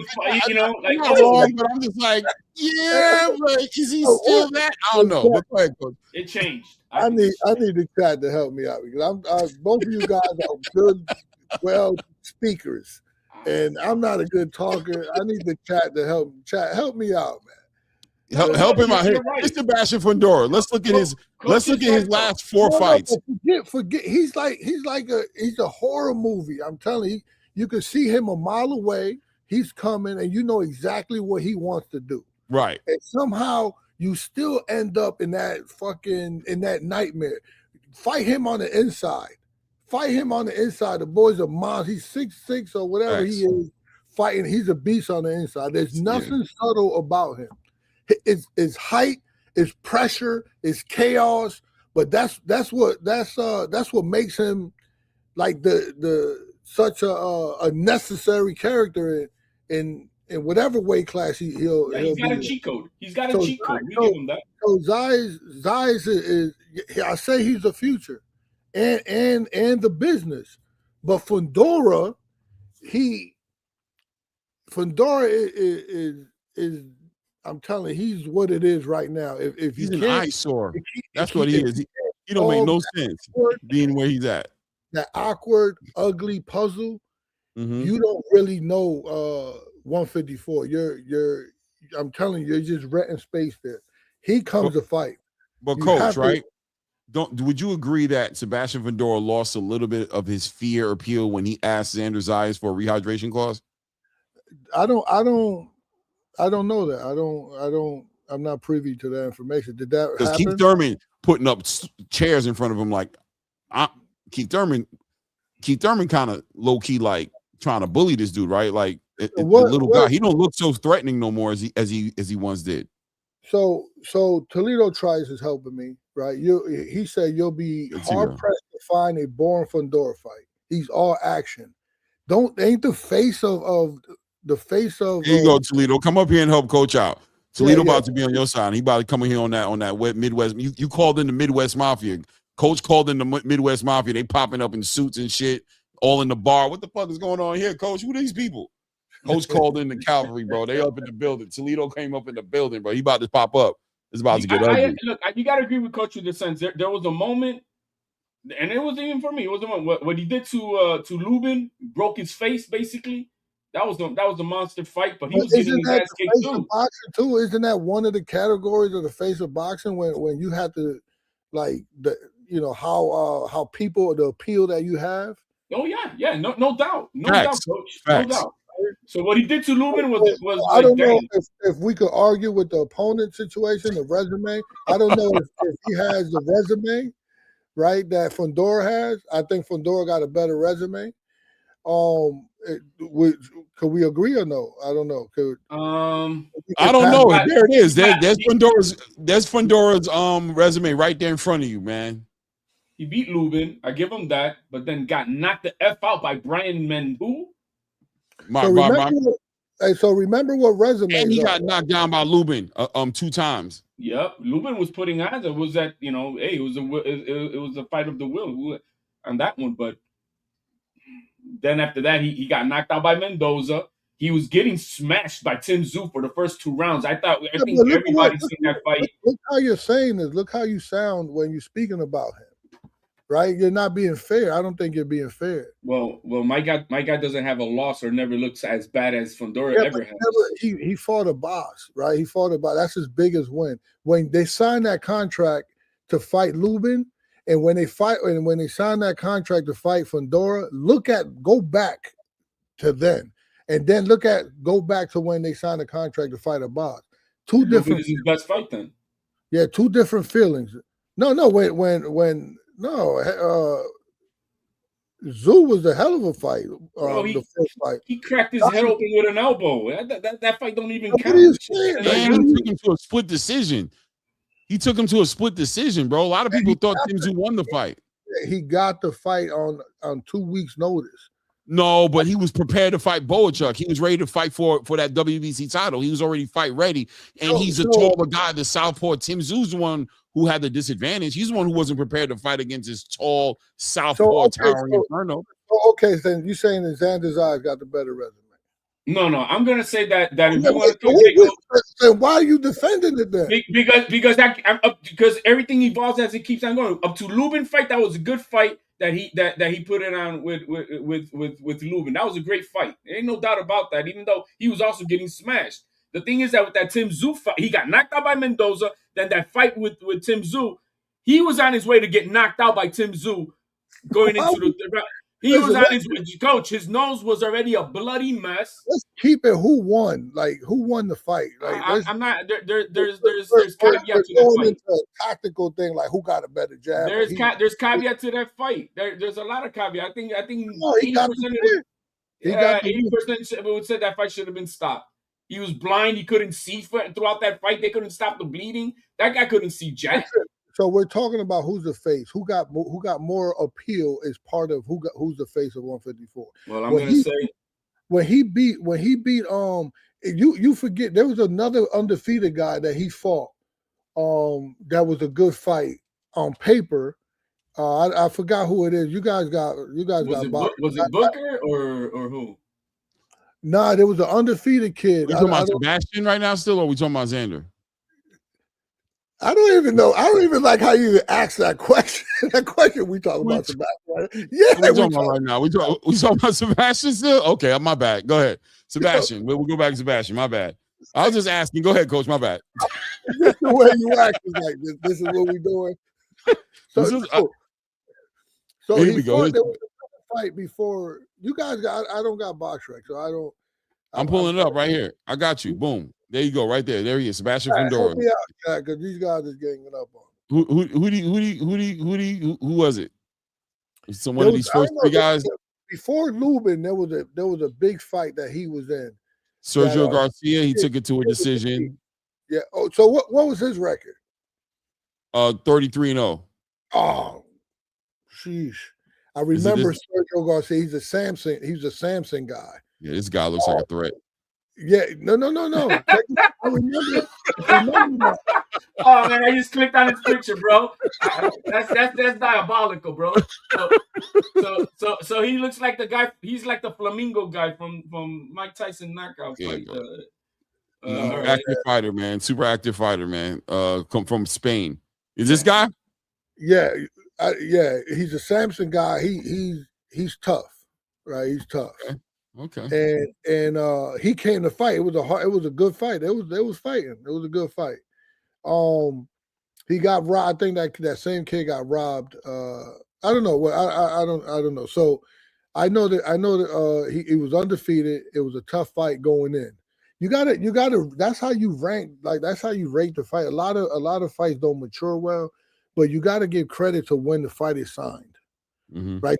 When the fight was signed, this kid was you said 30-0, right? He was 30-0, 32. Yeah, he's right here. He's 33-0. He was 33-0.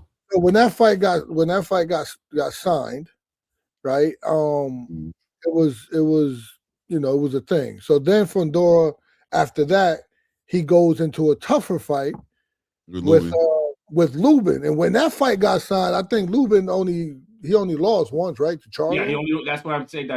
One loss. I think that was against Charlo. Was that for a belt? No. It says it was an interim WBC title on the line. So. Oh, the interim, yeah, because it wasn't for a belt. Okay, cool. And then after that, he fought another. So listen, that's a good fight. That's a good win. The 33-0 guy, and then Erickson Lubin, who only had one loss to Charlo, and he was climbing. And Erickson Lubin, when he fought him, he was a threat, right? So that was a tough win for him. So he won that. He got off the canvas, right? I think he was down in one time or something. Right. He came back to win. That was an awesome win. But when he beat Lubin, he was down on all the cards.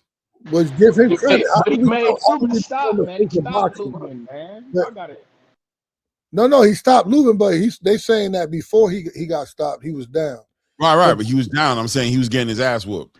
Yeah, he wasn't getting his ass whooped. Let's show that shows perseverance, gang. He pushed through. He took a knee. Talking about this is what. Let me hook you up. Let me pull him up here right next to you, bro. So that way, high five him, coach. There he is. He's right under you. Me and H, we good. We good on the other side, but y'all need each other. Team, unite. You know what I mean? Let's get it in Power Ranger style. You know what I mean? Captain Planet style. Well, he has a hiccup. He beating the shit out of Mendoza. He has a hiccup and gets dropped. Right? It happens. He comes back to fight Tim Tszyu. Tim Tszyu, an undefeated kid. He takes it on late. He takes it on late notice, and that's because that's a Samson move. Samson will push you, be like, "Oh, we need this. We got to get the opportunity." With Samson, everything is, we need the opportunity. Okay, he convinced him to fight Tim Tszyu. He come out victorious, split decision, right? Epic fight because. No, you're skipping something. Wait. He fought Carlos Ocampo, right? And Carlos Ocampo was a beast there. Right, that was a good fight. He got a decision on him. He only lost to Spence, right? And then he fought Brian Mendoza. Brian Mendoza cleaned him up. What was his record? Huh? What was his record? Ocampo. Who? Ocampo was 34-1 at the time. Yeah, and his only loss was to Spence. Am I right? Exactly. Right. Yeah, man. Well, that Brian Mendoza fight, he was winning until he wasn't. You motherfuckers gotta stop acting like he was just got his ass whooped. Like Brian Mendoza just went in there and in the first round, second round, smoked him or some shit. No. Sebastian was winning that fight until he wasn't. You feel me? He got clipped, and then that shit happens. It's boxing, man. What was the score? What was the score? I think on Boxer would tell you what was the score. What was the score? Well, that's what I say about the Tim Tszyu Fundora fight. Sebastian was up on all the cards. He was beating his ass. 59, 55, 60. Yeah. He was winning a shutout. Basically, on 2 of the cards, he was winning a shutout, and 1 of the cards, he only lost the first round. So he was winning the whole fight. That was a hiccup, right? That was a hiccup, right? That he had. We could all agree on that, right? Right. I'll give him that. I'll say that even though he got knocked out clean, I'll say that he was fighting a good fight until he got knocked out. But that's one of his problems, right? That was one of the things that he brought to the table that he was always doing: fighting short, fighting on the inside, fighting, you know what I mean, not using his range, fighting in a way where he gets hit a lot, and he got knocked out. Yeah. But even that fight with like I won't even say but the fight with Jamonte Clark, I don't know if motherfuckers remember Jamonte Clark on PBC, but they was pumping that guy up like he was supposed to be one of the young bulls in PBC. Man had a draw with him, you feel me? So it's like, and he was a long, strong guy, Jamonte Clark was. And because I remember PBC was building that guy for sure. I don't know what happened to him. He fell off the face of the earth on some real shit. That's typical PBC, man. They're only good for in-house fights. Once they step out of the PBC protection plan, they always get smoked. He's not lying. Hey, man, listen, man. All I know is Fundora is a good fighter. I'm with Coach, man. Wait, don't be with Coach so quick. Before you with Coach, just understand what the conversation's about. We're talking about the face of 154 right now. So Coach is making an argument for Sebastian Fundora being the face of 154. And we're like, Xander. No, see, but I can't say that because in my opinion, Fundora will be the most legitimate fighter that Xander Zayas fought if he fight him. Like, who's that? Okay. Fundora, man, listen, man. Fundora, if you look at Fundora, like if we take Fundora off the board, none of these guys is like you fear for Xander to fight. But if Xander get in the ring with Fundora, that's Puerto Rico versus Mexican. First off, that's Xander's money fight on some real shit. We need to factor that in. And what you mean? Is it? Xander. Bullshit. Come on. Maybe it is. Maybe it is.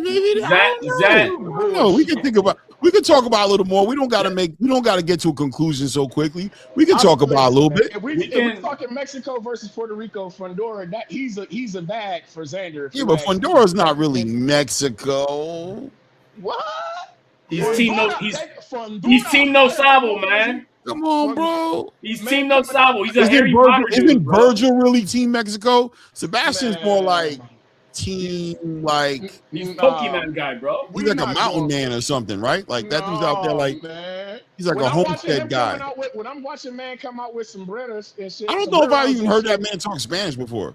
I'm watching him come out with sombreros and shit, rapping the Mexican flag and shit. His sister definitely doing the same type of time. No, because we're not going for that. When I'm hearing Mexicans call my nigga Fundura, hell no, he's Mexican to me, cuz. I don't hear nobody Fundora. I don't hear too many white. No, it's Fundura. That's what I hear. So I've heard some Fundoras. Hey, man, I've heard a couple of Fundoras. When I hear this Fundora, I hear the extra D in that motherfucker. Is it the same way you hear Alberto Compaña? Is it the same way you hear that? Is it the same voice that's telling you that, or is it a different voice? Sebastian don't even say Fundora, bro. Sebastian don't even say Fundora. He says Fundora. He's a Fundora. He's Sabo, man. I think he even says dude at the end of it. Like Fundora, dude. Like, yeah. But we're trolling now, bro. No, we're trolling for sure. Let's be more serious, right? Sebastian Fundora is a great, entertaining fighter. He's not a great champion, damn it, and that's why he can't be the face. He's a bad champion. Tell me I'm lying. What makes him a bad champion? He's vacating his WBO title. That's not championship quality character. He's a prize fighter. I can't be mad at the guy because he said, I'm going to fight this guy who potentially, the rematch with Tim Tszyu would have brought him more money. We was all excited to see. Do you think Errol Spence would ever vacate a belt? Do you think Xander Zayas would vacate a belt? Do you think Terrence Crawford would vacate a belt? It depends. Do you think Canelo Alvarez, he didn't vacate the IBF? No, Xander agreed to all the terms with Fundora, all of them. And since they try to squeeze him, trying to give him some bullshit ass terms, but Xander signed off to all of them, and since they couldn't get him, Let me get we want a rehydration clause. They couldn't get him on the money. They couldn't get him on anything. Xander just said yes. And then they're like, bro, we're going to have to, what they pull out of the hat? Oh, man, our 6'6" guy needs a rehydration clause for you, bro. Hey, let me ask you something. Who sent the offer? You said Fundora. So it sounded like the A side was the guy who sent Xander an offer, right? At the time, Xander was the mandatory. Xander was the mandatory. But that's and the B side, for sure. For sure. Thank you, because that's what I'm saying. Why y'all niggas acting like Fundora not that guy, bro?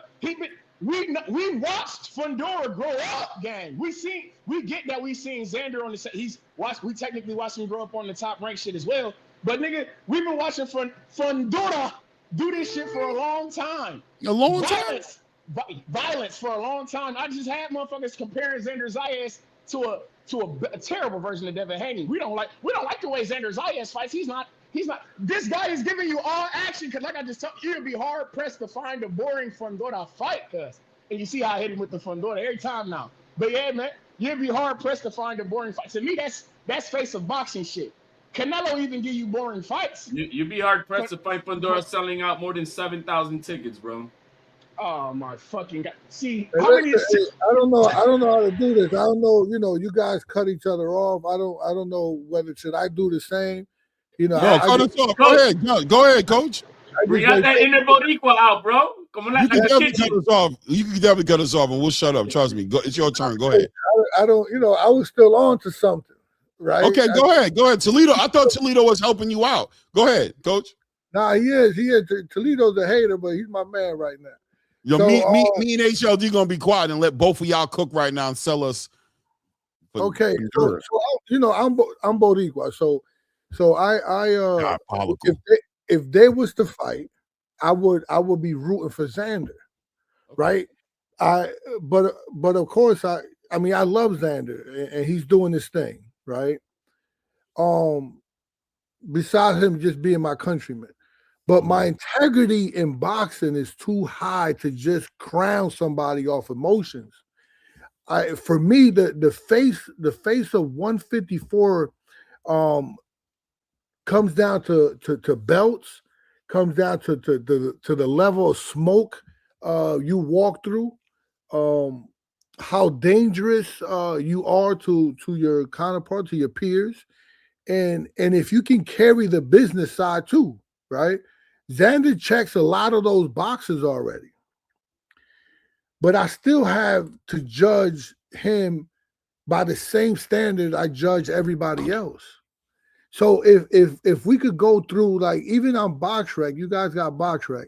BoxRec they have stars next to the people you fought. I don't know, but I would be willing to bet that Xander Zayas never fought somebody with 5 stars. He never fought a fight equally that would be 5-star ratings next to their name. I'm pretty sure he fought a lot of 4 stars because he was young and he was coming up, so they was thinking like the fight was going to be tough. But I think if you guys could do me a favor, check. I got Xander right now on the screen. You see the stars there? I can't really see it too. Yeah. No, you're right. Abbas had 4. George Garcia Perez had 4. Slava Spomer had 3, and the rest of them are all 2s and 1s. 2s and like. Okay, so if you could go to Fundora, okay. And you could see if he got a 5er on there, or if he got 4, or the Keith Thurman fight is an awesome fight, so that should be a 5 stars. Yeah, Tim Tszyu and Keith Thurman are his 5 stars. I don't know. It's about the same. Okay. So does he have a 5-star? Like, he should just take Tim. That's it. Okay. So he got 4 and he got 5s, right?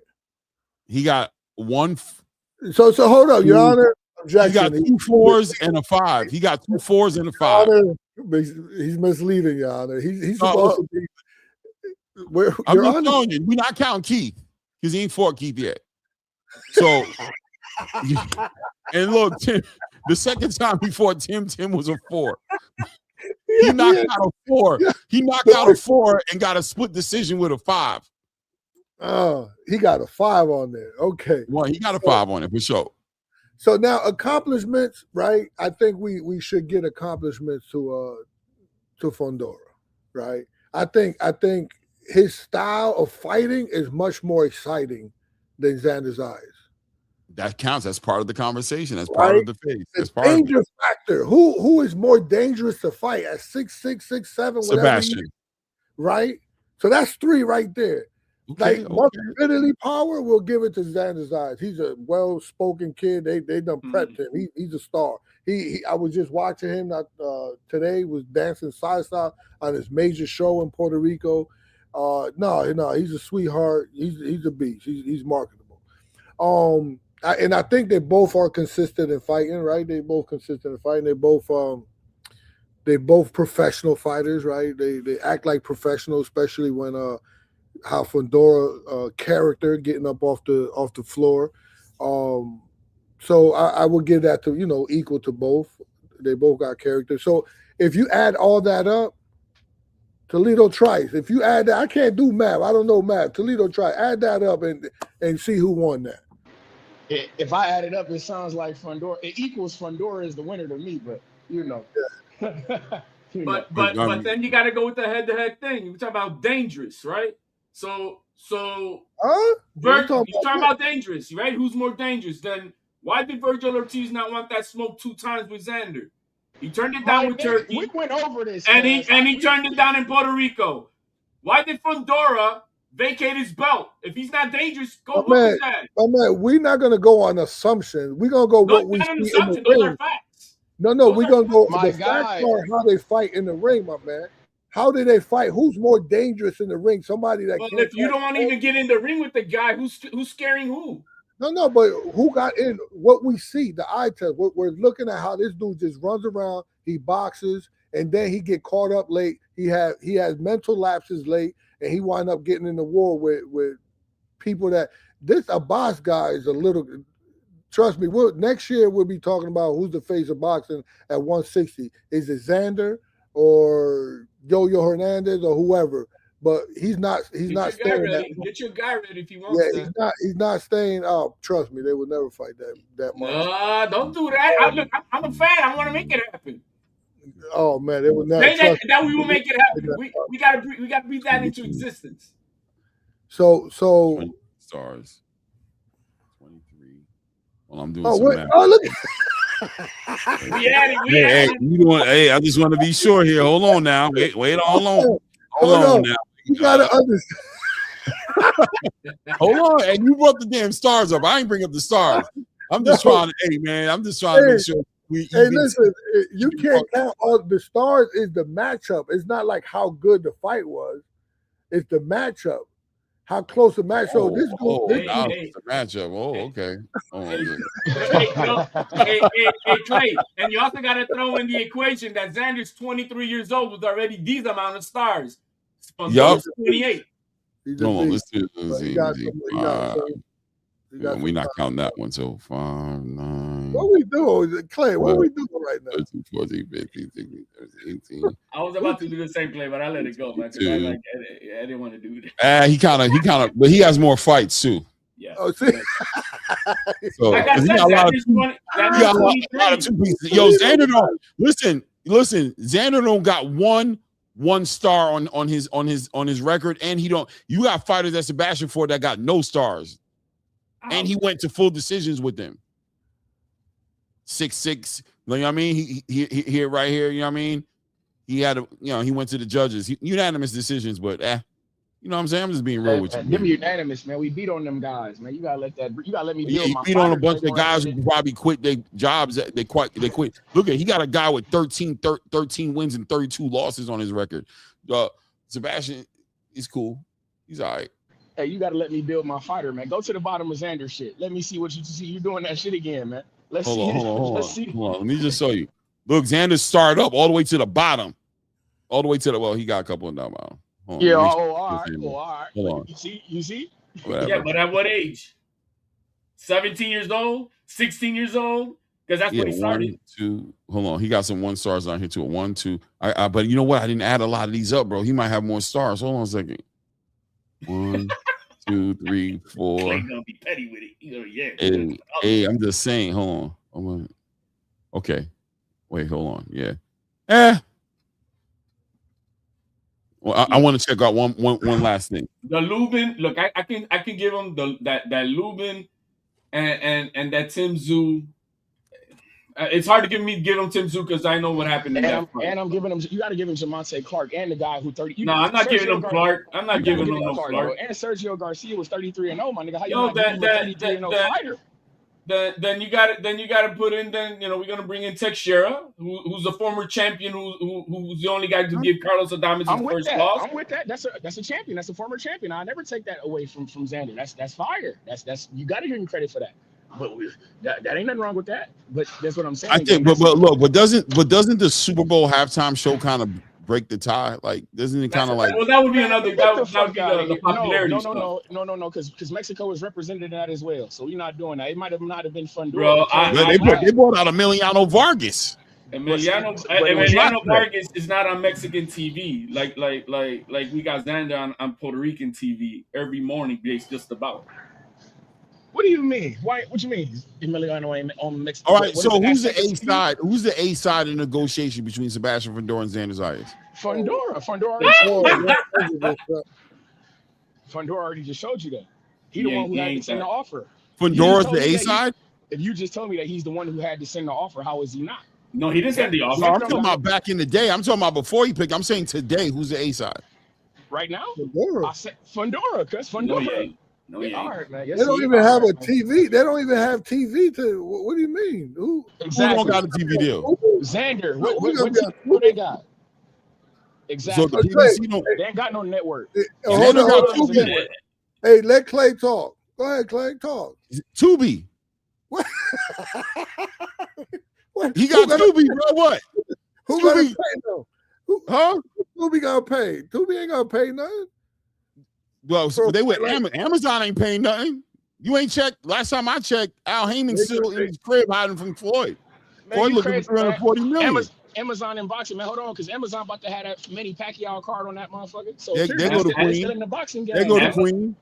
They go to Queen. She been with y'all until now. Come on, she been with y'all until now. She was with y'all the whole time. Check out the chat thread. She was with y'all the whole time until now. I don't know. Hey man, that girls be having me rolling in their lives, man. Shout out to Nikki. Yo, they had me rolling the other night. Hey, talk to her, Queen. Queen, talk to him. Tell him about it. Tell him about that. Exactly. It's a free fight. I don't gotta pay for it. I'm good. No, I'm not going. Hold on. I'm not going for that because Fundora's charging $80 to go fight Keith Thurman. No, but Claymore, hold on, no, because we're not going for. Let me ask you this: who would be the A side between Lara and Johnny Beck? It's the same shit. Johnny Beck is unified. Lara got one belt, but I think Lara will be the A side in that. Ugly one. That's nasty work. But it's literally the division up. It's one division up, cuz I'm just saying it's one division up. It's the same shit though. They both kind of Xander's got a whole nation already behind them. It's the same exact thing. Lara been in the ring with Lara. Hold on, HOD. Lara got one belt. Lara been in the ring with the bigger names. Even though Johnny Beck is unified, he wouldn't be the A side in that fight. That's how I feel about this fight. Fundora been in the ring with bigger names. Just because Xander is unified don't mean that he's the bigger name. He's not, but he's a bigger name to me because he would be A side to me. Bro, I think Xander's a bigger name, man. I think we fight. He is today. He's not a good fight. He's not a bigger name than Sebastian Fundora. Right now? Ain't nobody talking about Fundora. Nobody checking for Fundora. What the fuck? He about to be in the ring with Keith Thurman, my nigga. What are you talking about? He's the bigger. And nobody talking about him, bro. I mean, like all week. Everybody thinks that fight is trash. Nobody's supporting that fight. Whoa! You bugging? Nobody. I think that's a great fight. You tripping out? You crazy as shit. Xander didn't have to talk. Keith Thurman only losses against Manny Pacquiao, my nigga. Y'all bugged the fuck out. No, we're not talking about the pot. But when it comes down to it, look, man, Xander didn't even fight this past weekend. And he's the most spoken about fighter of the entire boxing space today. Right. Let's do another research real quick. I want to find out something. Shout out to Ness, man. He put me onto this. Let me see something here.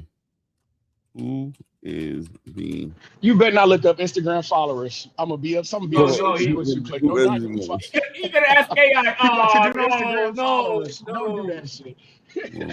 Followers, man. Trending. Fundora been in the ring with the bigger names, man. This shit is crazy. Y'all, this is crazy. It's me, Xander, Zayas, and Sebastian. Oh, okay. One thing about it, Xander, he probably deserved to be on the A-side. You see that? No. Hold on. What you asked Chat GPT? What you asked the AI?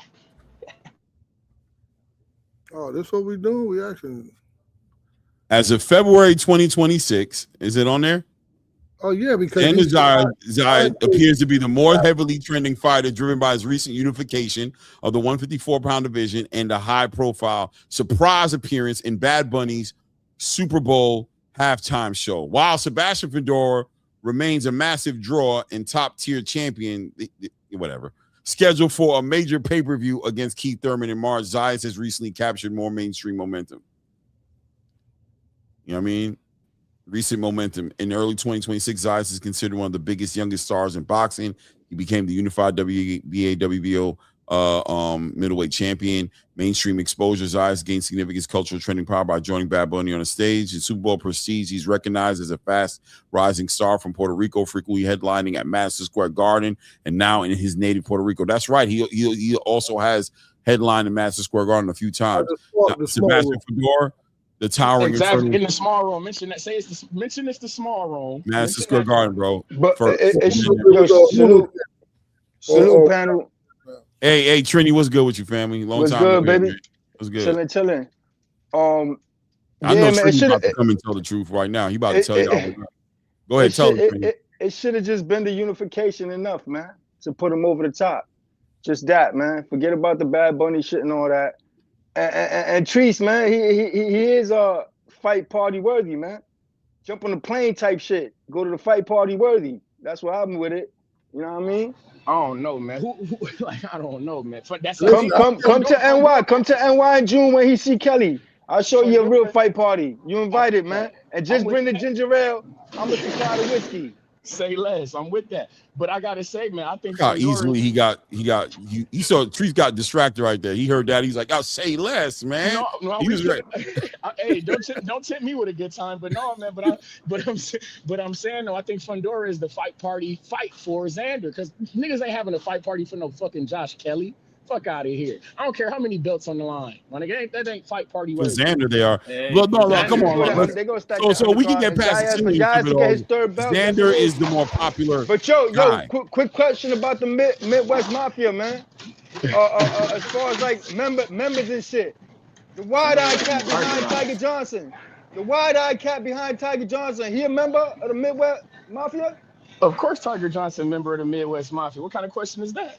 No. The wide-eyed cat standing behind him during the scuffle. Is he a member of the Midwest Mafia? I don't know that guy, because he was supposed to be. I don't know who that guy was. He looks like a New Yorkian. You feel me? Because Ohio niggas would have been in the mix, swanging and banging. I don't know who that guy was. But shout out to him. He don't look nothing like a New York cat, man. Unless you're talking about some up. Now I ain't even gonna say upstate, man. Maybe a Hampton cat. A Hampton cat. No, man, that's one of them upstate. Well, No, man, he might be in Buffalo or something like that. But no, because Buffalo niggas would have swung. No, I take that. Yeah, you gotta take that. That's how I slipped up. I almost said upstate too. I caught myself too. No, word. But hey, man. All right, let's dial it back. Salute, Clay. You haven't heard my voice, but I've been hearing you, man. You've been cooking. Salute, coach. No doubt. Oh, my guy, ETB. There we go. We finally got some voices in here. This panel's turning special, man. Keon, everything boxing in the people, Keon. And we about to talk about Shakur too, so I'm happy. What's good? I came on here for one reason.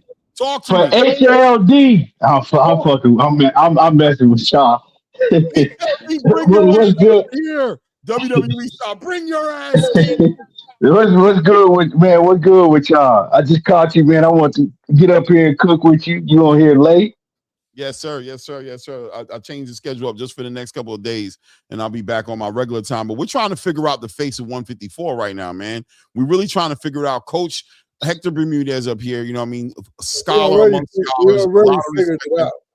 He's saying it's Sebastian Fundora. He you see how he feeling. He feel like the I don't have a problem with Sebastian Fundora.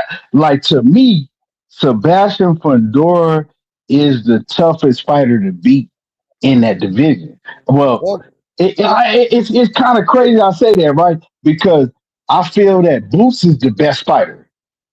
Like, to me, I think that Boots beats everybody. But I think the most difficult fighter to deal with is Sebastian Fundora.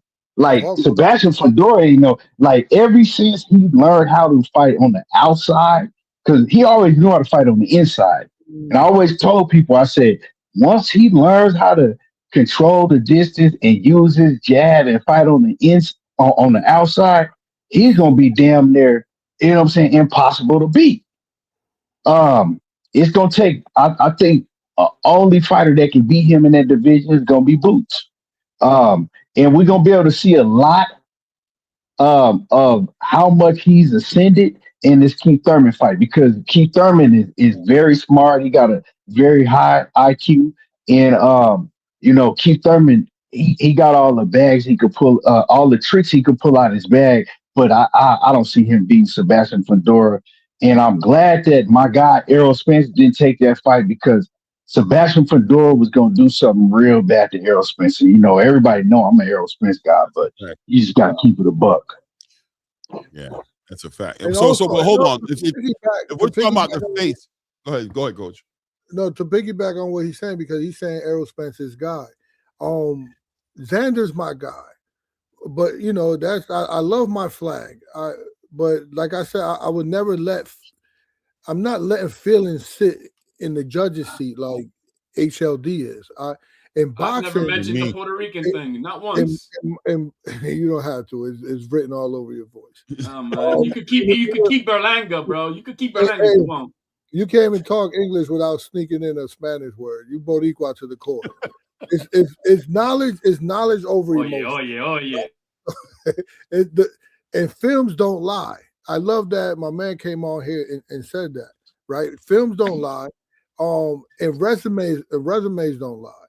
My heart might have a favorite, but my breakdown would never have one, right? So I have to keep it real with you guys. I know you guys it got a narrative going, and you're forgetting about Cordell Booker was only one loss. I know y'all thinking he's trash.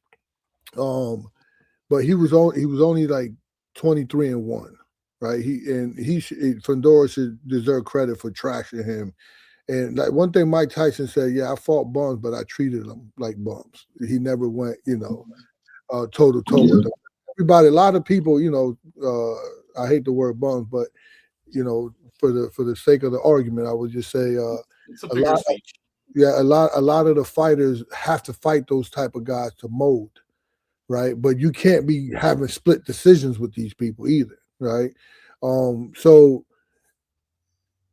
I would pick. I gave you the breakdown of what the category is, and out of the five things, Fundora takes at least 3 or 4 of them.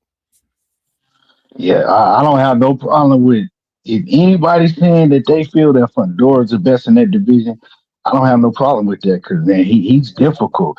Speaking of film study. That's how I caught you tonight, Clay. I came to bed right now, and I always do my film study before I go to bed. I'm big on film study, and that's what I came to do right now. But I saw you on, so I was like, okay, I'm gonna have to jump on with my man. No doubt. I appreciate that, but there's another part of this conversation that we are treading very lightly over, and we're not acknowledging the elephant in the room. The question is, who is the face of 154? The face, not who's the best. Xander's not the best. The future is Xander. The future is Xander, and the face. Right. This man was just on the halftime show, man. They looking for Xander. The entire Hispanic nation There's probably over 300, 400 million in this entire continent on the Western Hemisphere. Saw this kid. He's on all the Spanish shows. I'm sorry. This kid is, by default, the face of 154. Is he the best? I think we got to see who the best is. Right. But I think as the face, the A-side shot caller, yeah, his name is Xander Zayas today. Man, to me, all of that face of boxing and face of this and face of that, man, I'm kind of sick of hearing that shit to keep it a buck. That's because Spence got knocked out. It don't really mean nothing until they get in the ring and fight, because if you get in the ring and get your ass beat, what does that mean? It doesn't. What does it matter after that? So I believe if all of these guys at 154 pounds is going to fight each other, that ain't going to mean nothing. You know what I'm saying? That's not going to mean nothing if they all going to fight each other. Now, if you pull a Tank and you know you ain't going to fight none of these guys, now then you can run with that in for a long time, and it's going to help you. But if you really plan on getting in there and fighting all of these guys, it only means something if you can beat all of them. It's subjective. All this face of boxing, face of this and face of that. It is what it is. It looks like it's going to land in the same place it did the other night when we were talking, which is these guys got to fight each other, and that's really what it's going to come down to. No, only because you're a hell of a talker, and this is you controlling the panel, and you don't like Fundora being you don't like it, so we're just gonna be at a standstill. Out of. I like that. I'm okay with that. I got no problem with that. only one fighter at 154 has had another champion duck him, and then another supposedly top 2 or 1 in the division turn down the fight not once but 2 times. Now, if that's not dangerous, if that's not what it is, I don't know what can we call it. But those guys are not trying to fight the shot caller at 154 today. The one guy that you said, though, you keep saying that shit, and but the guy chose the fight. And Boots is still yet to mention Xander's name. You see, he a silly guy, man. And you don't want that fight. Trust me, Boots will hurt Xander Zayas. Bring it. But I think that's the most difficult fight for Boots. No, it ain't. Sebastian Fundora. Fundora, exactly. Sebastian Fundora is the most difficult fight for anybody in that division. I got a feeling Fundora is getting ready to be exposed soon. I'm telling you, I got a feeling it's coming. I'm just telling you. Sebastian Fundora is the most difficult fight for anybody in that division not named Boots. I'm telling you. Watch. And then y'all got me feeling crazy because I'm low key fucking with Thurman on the fight with Fundora. That's what's got me feeling crazy. I got Thurman smoking him. And then after that, I don't know about what are we gonna say about Fundora if he loses to Thurman? HLD, your record ain't that good. Yours ain't either, man. Your batting average is horrible. Hey, your batting average is horrible. I got Xander over Fundora. I'm still waiting on that. Hey, let's let everybody boxing talk for a second. What do you mean about his question? What happened? What you say about dude?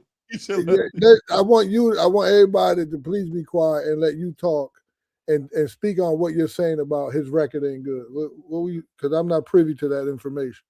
Who, HLD? Yeah. Man, all his picks is wrong. If he picks somebody, just pick the opposite. Because all his shit is wrong all the time. Not. All the time. Coach, they're writing me because, hey, I had Tio. I had Tio versus Shakur. That's my guy. So I was. Who else? Yes. Who else though? You stopping it short. You had a keep going. That's it, because we don't check for you. I mean, unless you did you pick? I'm assuming you picked Matias in that Dalton Smith fight too. Oh hell no! I'm not a Matias guy. Never been. Never been. You see, I don't write that Rican flag like Coach be trying to say. I never was a Matias guy. I thought he always was an exciting walking punching bag. Wait, hold on one second. Didn't you pick Canelo to beat Crawford? Oh yeah, for sure. No, Canelo, yeah, by knockout. By knockout. Yeah, exactly. Okay. Yeah, he definitely picked Canelo. Hold on one second. Let Reyes Bill real quick because he's only in for a second and then he's about to dip off. He's out celebrating his son. Happy birthday to his son. What's up, Reyes? Hey, thanks, guys. So, sorry I'm not here for my normal co-hosting duties, but the times are all differently shifting. How's the voice, by the way? Do I sound like Alberto, or does my voice sound okay? You sound loud as HLD does. Yo, bro. you are loud. I ain't gonna lie to you, bro. Yeah, no, that's why I wanted to make sure, man, because I don't want to trip you guys up. You guys are doing your thing. If the audio is gonna suck, you know what I mean? I don't want to be like that. But hold on, let me try.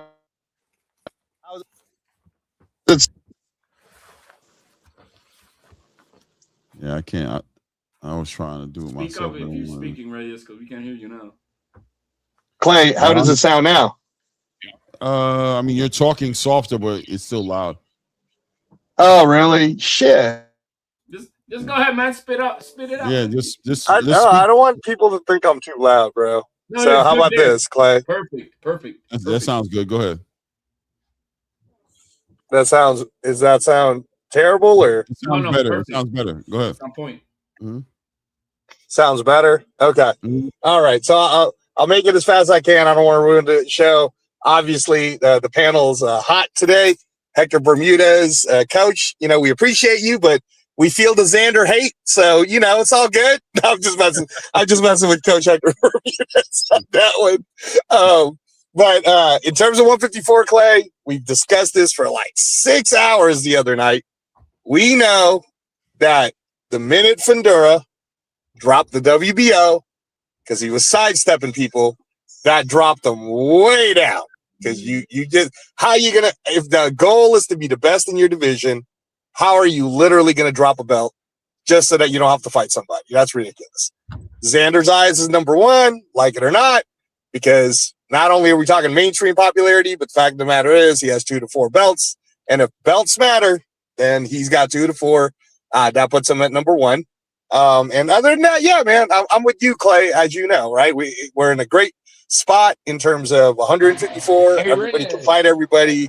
Hopefully nobody sidesteps. We're already hearing news that Josh Kelly and Xander is trying to work something out. So that's great news.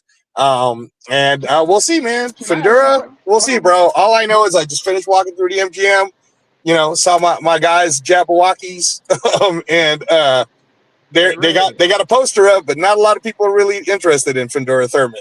Respectfully, Treese, respectfully, not a lot of people in Vegas are interested in Fundura Thurman. And by the way, shout out to Lester Martinez, and I'm forgetting right now, Clay, because we talked about it earlier, but he's fighting for the WBC interim 168 pounds on Pro Box on the same night. Claymore, what's that tell you? Free boxing, Lester Martinez, It's also I'm in on that. So, and then I'll end with this, and then I'll get off because I don't want to mess up you guys' show again.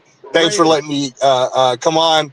I'll be back to my normal co-hosting soon, Clay, when we go back to the regular times. But why are we not talking about Shakur Stevenson being Shakur Money Stevenson right now? We need to shift the conversation so I can listen to all of you guys try to tell me that we're not living in the Shakur era anymore. We in the Shakur era, Claymore. We in the Shakur era. All right? The money, the S on Shakur and the S on Stevenson should be dollar signs because everybody's trying to fight Shakur. Conor Benn's trying to fight Shakur. Ryan Garcia's trying to fight Shakur. Everybody's trying to fight Shakur except one man, and that's Devin Haney. All right, Clay, I'm out. What? Bro. Get the fuck out of here. Bye, Ray. He bullshitting. Oh, he bullshitting. No, he didn't try to make my nigga Devin seem like a duck. Is that Shakur on the fucking That is 100% Shakur. That is T.O. and the Gorillas. Getting them out of here, bro. Getting them out of here, bro. That's funny as hell. Getting him out of here, bro. It's funny y'all brought that up because I'm watching the Shakur and Devin sparring right now. I'm watching they keep trying to put them clips up to make it look like Devin was getting with Shakur. Why they ever put the full sparring up? But Shakur was getting in his ass. Now, since we own that subject, Let's segue into it. Let's go. Let's talk about Shakur. Everybody, all these Devin Haney fanatics, and I like Devin. Devin is a good fighter, but Devin ain't a great fighter. Devin does nothing better than Shakur. Nothing at all. But hold. He blows up. He hold a lot better. He's got better. No, he don't. No, he don't. No, he don't have a better jab. He don't have better feet. Devin's feet is moving in like Devin uses his feet like to basically get out of the way. Shakur uses his feet because Shakur has subtle movements where he's still at that mid range to where he can still fire back on your ass. Devin can't. Their feet work is way different, but Shakur's footwork is way better than Devin's because he's mastered the mid range. He's mastered the mid range. When you get in mid range with Devin, what does he have to do? He have to hold you to get out of danger. He got to hold you, or he'll move far back, way out of range. But I'm telling you, I study these fighters. I study thousands of hours of film. If you think that Devin is on Shakur Stevenson's level, I'm telling you right now, you're gonna be real sorry down the line. Devin is a good fighter, but he's not great. All right, so Keon, let me got a lot of flaws. Let me bring this conversation into what it's really about at this point, right? At this point, Shakur Stevenson is coming off of a super signature victory over Teofimo Lopez in a dominating performance. He's just been pushed up to number 3 on the pound for pound list, right? He's just been pushed up there. He's in his bag right now. Conor Bennett's talking about fighting him, talking about sending him an offer. He's going to do the rehydration clause. Ryan Garcia and his team are rumoring that Ryan may be willing to come down to 140 and fight him, right? To fight Shakur Stevenson. Even Devin Haney is putting it out there that he wants to fight Shakur Stevenson. For the panel, is there an argument to say that Shakur Stevenson may be the money man, maybe the face of boxing to a degree, the most sought after fighter right now by the biggest bags of money in the game right now? Yeah, that's for sure. But you remember, Clay, I was the one that was telling everybody it was going to be like this. I said it's going to be shit or get off the pot, and things were going to change when Turkey got in the game. All of that shit, like, I like PBC, but they was doing a lot of, we know the shit that they was doing. They was doing a lot of bullshit and a lot of smoke and mirrors. Now, when he came in the game, he changed, right? Because in order to ascend to the top, you got to be the best fighter. And the only way you can be the best fighter is by beating the best competition. It ain't no more getting these big paydays, being able to move around fighting the best competition. And thank you, DJ. We appreciate that, Queen. We appreciate Shakur that. Read that for the people, Claymore. I think they can read. Hold on. On this channel, I ain't reading for. They can read. They got. Hold on. We know this guy. We know that Devin her God salute, but I'm just telling y'all what it is. He's a good fighter. He's not on Shakur's level, but that's neither here nor there. But as far as this is Shakur the money man, yeah, because he's always been willing to fight everybody. He called out everybody in the past. And eventually things were gonna change. Tables were gonna turn. Just like Errol Spence used to say, tables turn. Eventually, tables will turn. All you got to do is stay patient and continue to win. And tables are turning. I've been hearing KEYSHAWN being more vocal about fighting Devin Haney than motherfucking Shakur has. Why y'all? Hold on. Let me say this. Why are y'all trying to make niggas move up to 147? And that's my point. You know why? Because wait, hold on, HLD. Nobody's trying to make nobody do shit. We heard KEYSHAWN KEYSHAWN big mouth ass after he won a 140 fight say, Devin Haney. Why you I'm talking about I'm not talking about KEYSHAWN. I'm talking about Shakur. Y'all keep on, Shakur, y'all trying to make Hold on, hold on. Said he Y'all was trying Connor to Ben. push narratives that Shakur is afraid of Devin Haney. For what? He said Like he'll fight if Connor. He oh, said he'll fight Connor Ben. If you're going to with a say One that, at a time. rehydration One clause. at a time. Stop leaving Wait, shit out. When he said it with a rehydration clause. Hold Devin up. said he's not gonna do no rehydration clause. Wait. We can't do that. We ain't gonna do that here, bro. Let Keon finish what he was doing, Toledo. You save it up. He's about to land the plane, and you can come in and say what you're saying. But we can't hear y'all talking over each other. And I definitely want to hear the build. I don't want just to be hot. I want to hear this build because I think this conversation needs to be had.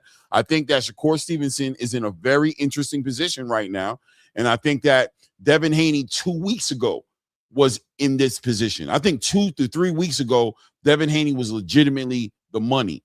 He seemed to be the guy who was the biggest fight, the biggest amount of money for any fighter. But Shakur seems to be sneaking into the spot a little bit just by the attention he's getting, even from Devin Haney. He's now saying he wants to fight Shakur. And Shakur seems to be the one dictating the terms. He's telling Conor Ben, rehydration clause, we get the fight. And Conor Ben's like, okay. Ryan Garcia seems to be ready to come down to fight Shakur. He's not saying, hey, man, I'm not interested in Shakur, but if he comes up here, I'll fight him. He seems to be interested in Shakur. And Devin Haney is not conceding to the rehydration clause, but at the same time, he seems to be the one more interested in the fight with Shakur than Shakur is with him, off the strength that Shakur is really taking his time and saying, I'm not going to go up to 147 after I just got to 140. He has all the options. Devin Haney still doesn't have an opponent. So who's really running it? But Clay, this is what. So let me say what I'm saying, okay? Since we on that. Bill, right quick, Toledo, and you got it next. Yeah. Let me say what I'm saying because you interrupted me, right? Yeah. Because what I'm saying is all the Devin Haney fans, y'all try to push a narrative to make it look like that. Oh, he's so afraid of Devin Haney. He'll fight Conor Ben at 147, but he won't fight Devin Haney. He told both of them the same thing. I'm not a 147 pounder.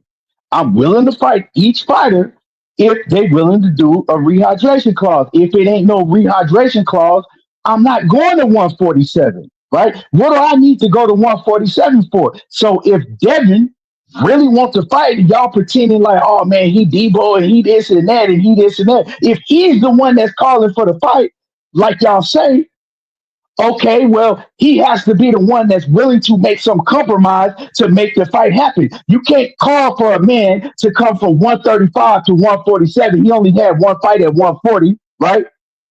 And force him up to your division and then saying that you dictating the terms. No, if you really want to fight, say, okay, we can sit down, we can negotiate, right? I know you're not at 100. I know you're not a 147 pounder. I'm not a 140 pounder no more.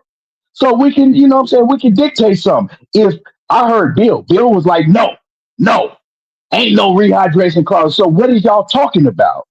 That man ain't a 147 pounder. So stop trying to run with these narratives to try to make it look like that everybody is so afraid of Devin Haney. Now, as far as the money, man, yeah, Shakur is the one right now. Devin was in that position before, right? Devin had that. He had the ball in his hand when he fought Ryan Garcia. He had the ball in his hand, right? All you had to do is go out there and get the job done. We know Ryan Garcia was on whatever he was on, right? And whatever happened, but he had the ball in his hand. He dropped it. Shakur got it.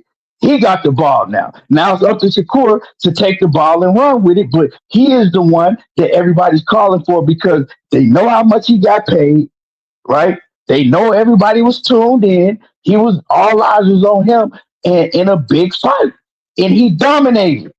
And everybody, all the fans is talking about it, right? All the shows is talking about it. Now is when you hear people talk, is everybody's talking about, oh, how you can beat Shakur. Everybody got the answer how they can beat Shakur. Okay. Excuse me. You know what I'm saying? It's kind of like the Floyd Mayweather shit. All right, Keon, let me hear Toledo build on All I got to this. say is, because he bullshitting. Now, first off, I definitely heard Shakur say, skills can pay the bills. I don't need a rehydration clause for Conor Ben. So I need you to say that shit because he definitely didn't mention no rehydration clause for Conor Ben. So why the fuck you need a rehydration clause for Devin Haney, gang? You see what I'm saying? If you can go up there for Conor Ben with no rehydration, Keon, hold on, Keon, let him go. Let him build. I I'm think just saying. Keon went on mute. He took the mute off. Man said my skills can pay the bills at 147. I can go up there and I can beat Conor Ben with no rehydration. Why aren't you talking like that type of bravado when it comes to Devin Haney, my guy? And then so the way that y'all talking, it sounds like if Devin Haney was the money guy 2 weeks ago when he had his fight, well, Shakur the money guy. So fuck next week when Ryan fight, Ryan gonna be the money guy. That's what it sounds like to me. And then That ain't what I said. So stop putting words in my mouth. You literally just said Shakur said that he's a 1-4, but he literally tells you, nigga, I don't need a rehydration for Conor Ben. Why don't you need one for Conor Ben, but you need one for Devin Haney? That shit is bullshit. What's good for the goose is good for the gander, my nigga. If you can come up here for him, if I'm Devin Haney, nigga, you need to come up here for me. Fuck the rehydration. Fight me. No rehydration, gang. If you can do it for him, you can do it for me. You tell me you the champ. You just be, and for the record, that Teofimo fight, you guys is prisoner of the moment. Bro, you gotta stop lying, bro. I never said that shit. So you gotta stop lying, dog.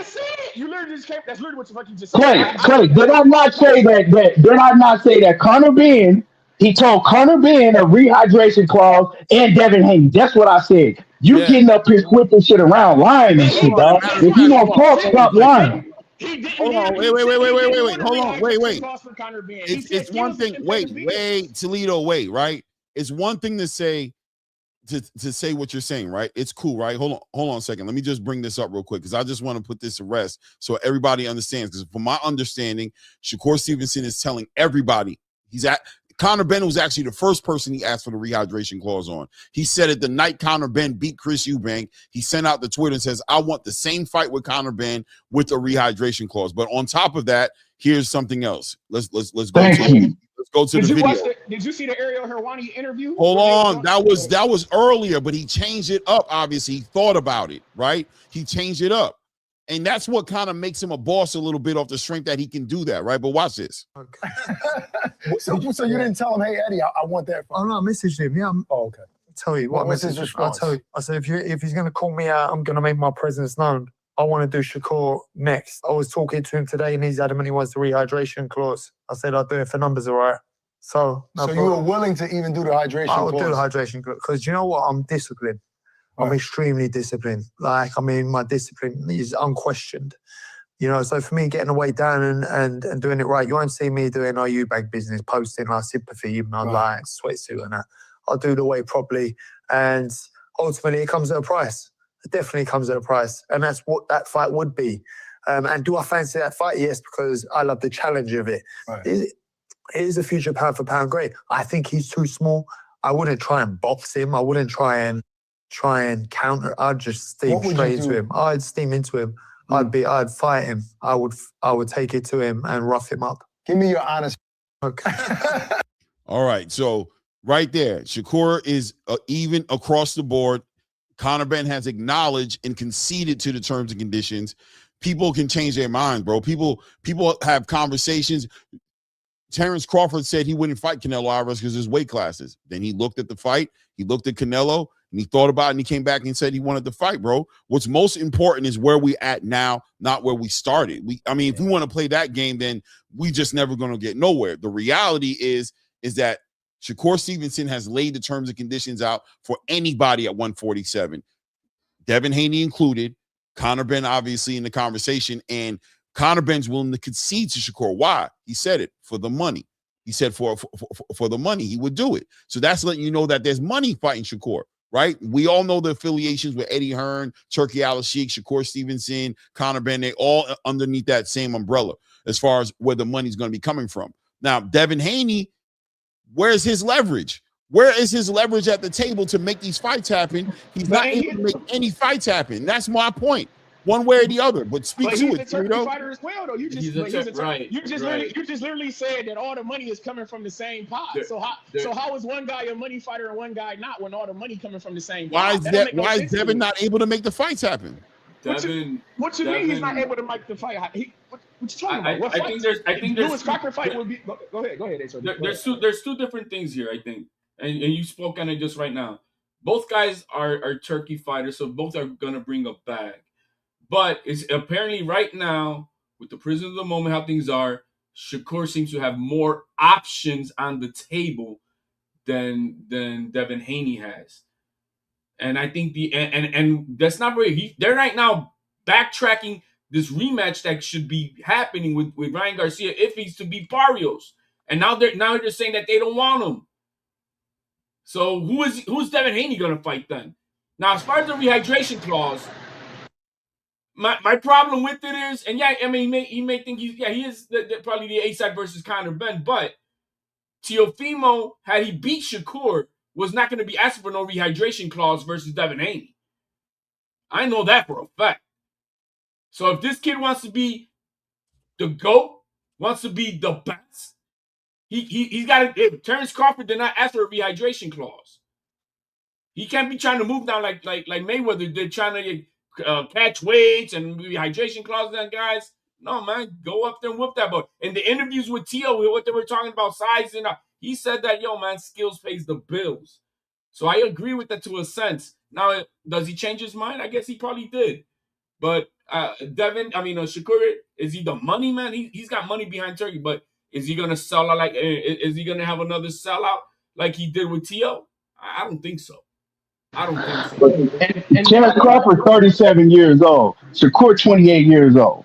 Like that's a big difference. You know what I'm saying? Terrence Crawford wasn't going up 3 weight divisions at 28 years old. So you're trying to make him so y'all trying to, the fans and Devin Haney, like, you trying to force him to go up to a weight division to where he said for years that he don't even know if he gonna get up that far in weight. And if he does, 47 will be his max later on in his career, like when he end his career. So we can't compare him to Terrence Crawford that was not doing things like this at 28 years old. Crawford didn't have the opportunity. Crawford didn't have the opportunity to do that at 28 years old, and this kid does. Now you're gonna go up to 147 to fight for nothing, because there's not gonna be nothing on the line, versus going against a champion and becoming then a 5-division champion. There's legacy on the line if you fight Devin Haney. What the hell is there for Conor? But I agree. There's legacy on the line, but it doesn't have to happen now, and I don't have to make it uncomfortable for myself. I can get acclimated and take my time. I don't need to jump up right now and just fight Devin Haney because the world tells me I need to. I can have a game plan. Devin Haney moves to the drum of his own beat as well. He moves accordingly. He doesn't sit there and let people. He already said, "I'm not, cutting no weight to come over here. I'm not doing a rehydration," and he should.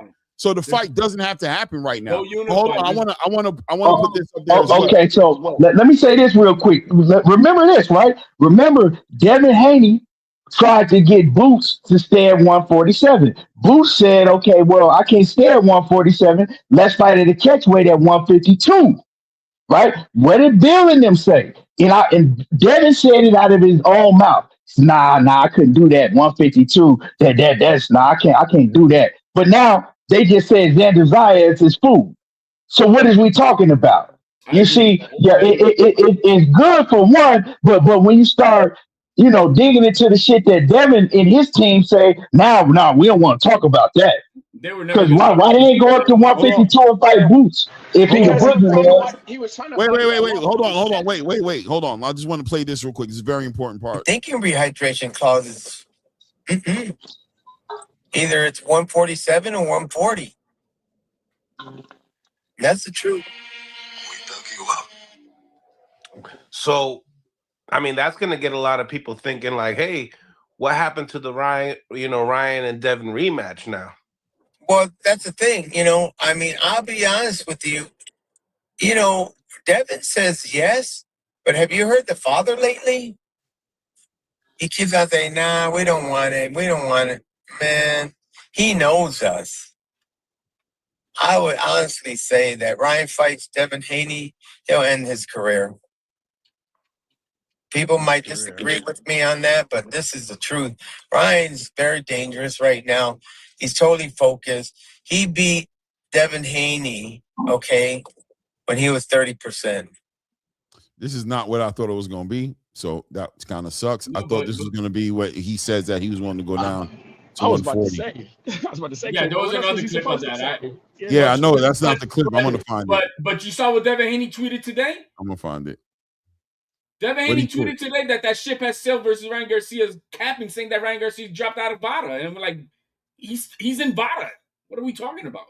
So even Devin Haney today said that ship has sailed, coming up with some fake narrative that Ryan Garcia is not involved with Vada.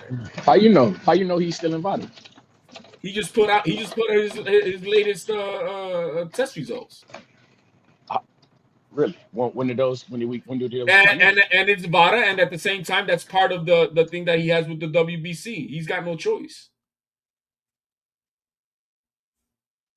He's got no choice but to be signed up to Vada. There's a lot of posturing in this game, bro, and that's why a lot of the stuff that comes out of these guys' mouth, you got to take it with a grain of salt. It really don't.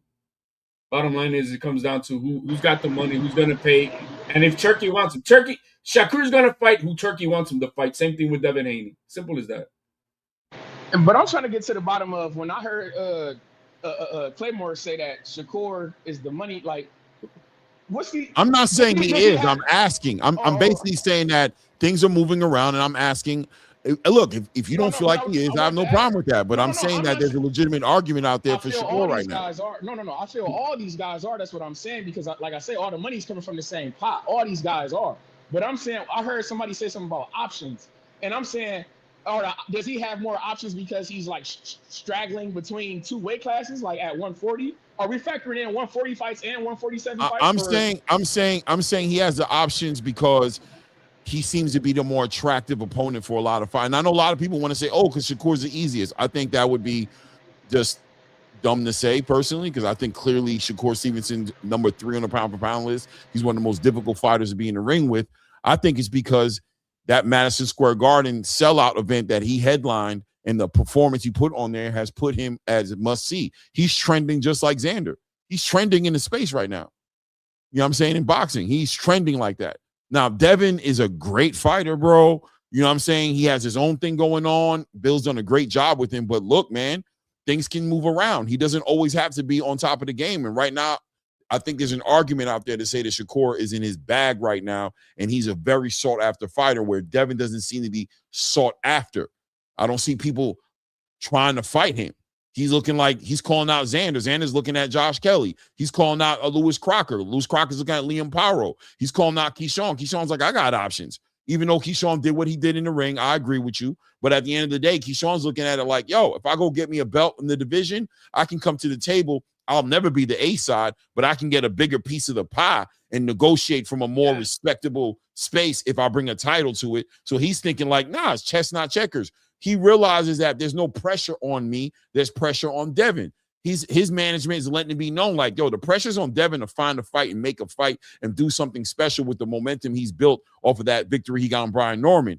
You don't got that pressure. You just came back from a layoff, just came off of a great victory on one of the best cards of the year, packed out Madison Square Garden, got a nasty-ass stoppage on it, potentially stoppage of the year candidate, even though, you know, Bruce was obviously, Shushu was on that same card, but KEYSHAWN's in a great space, so he's not pressed to do nothing that's not going to be an advantage to him monetarily like that, right? He's thinking like, I can get you later. You're not retiring no time soon. You're like a year or two older than me. I don't need to fight you right now. And Shakur's thinking the same shit. We're going to fight probably later on. We got those names, but I don't need to fight you right now.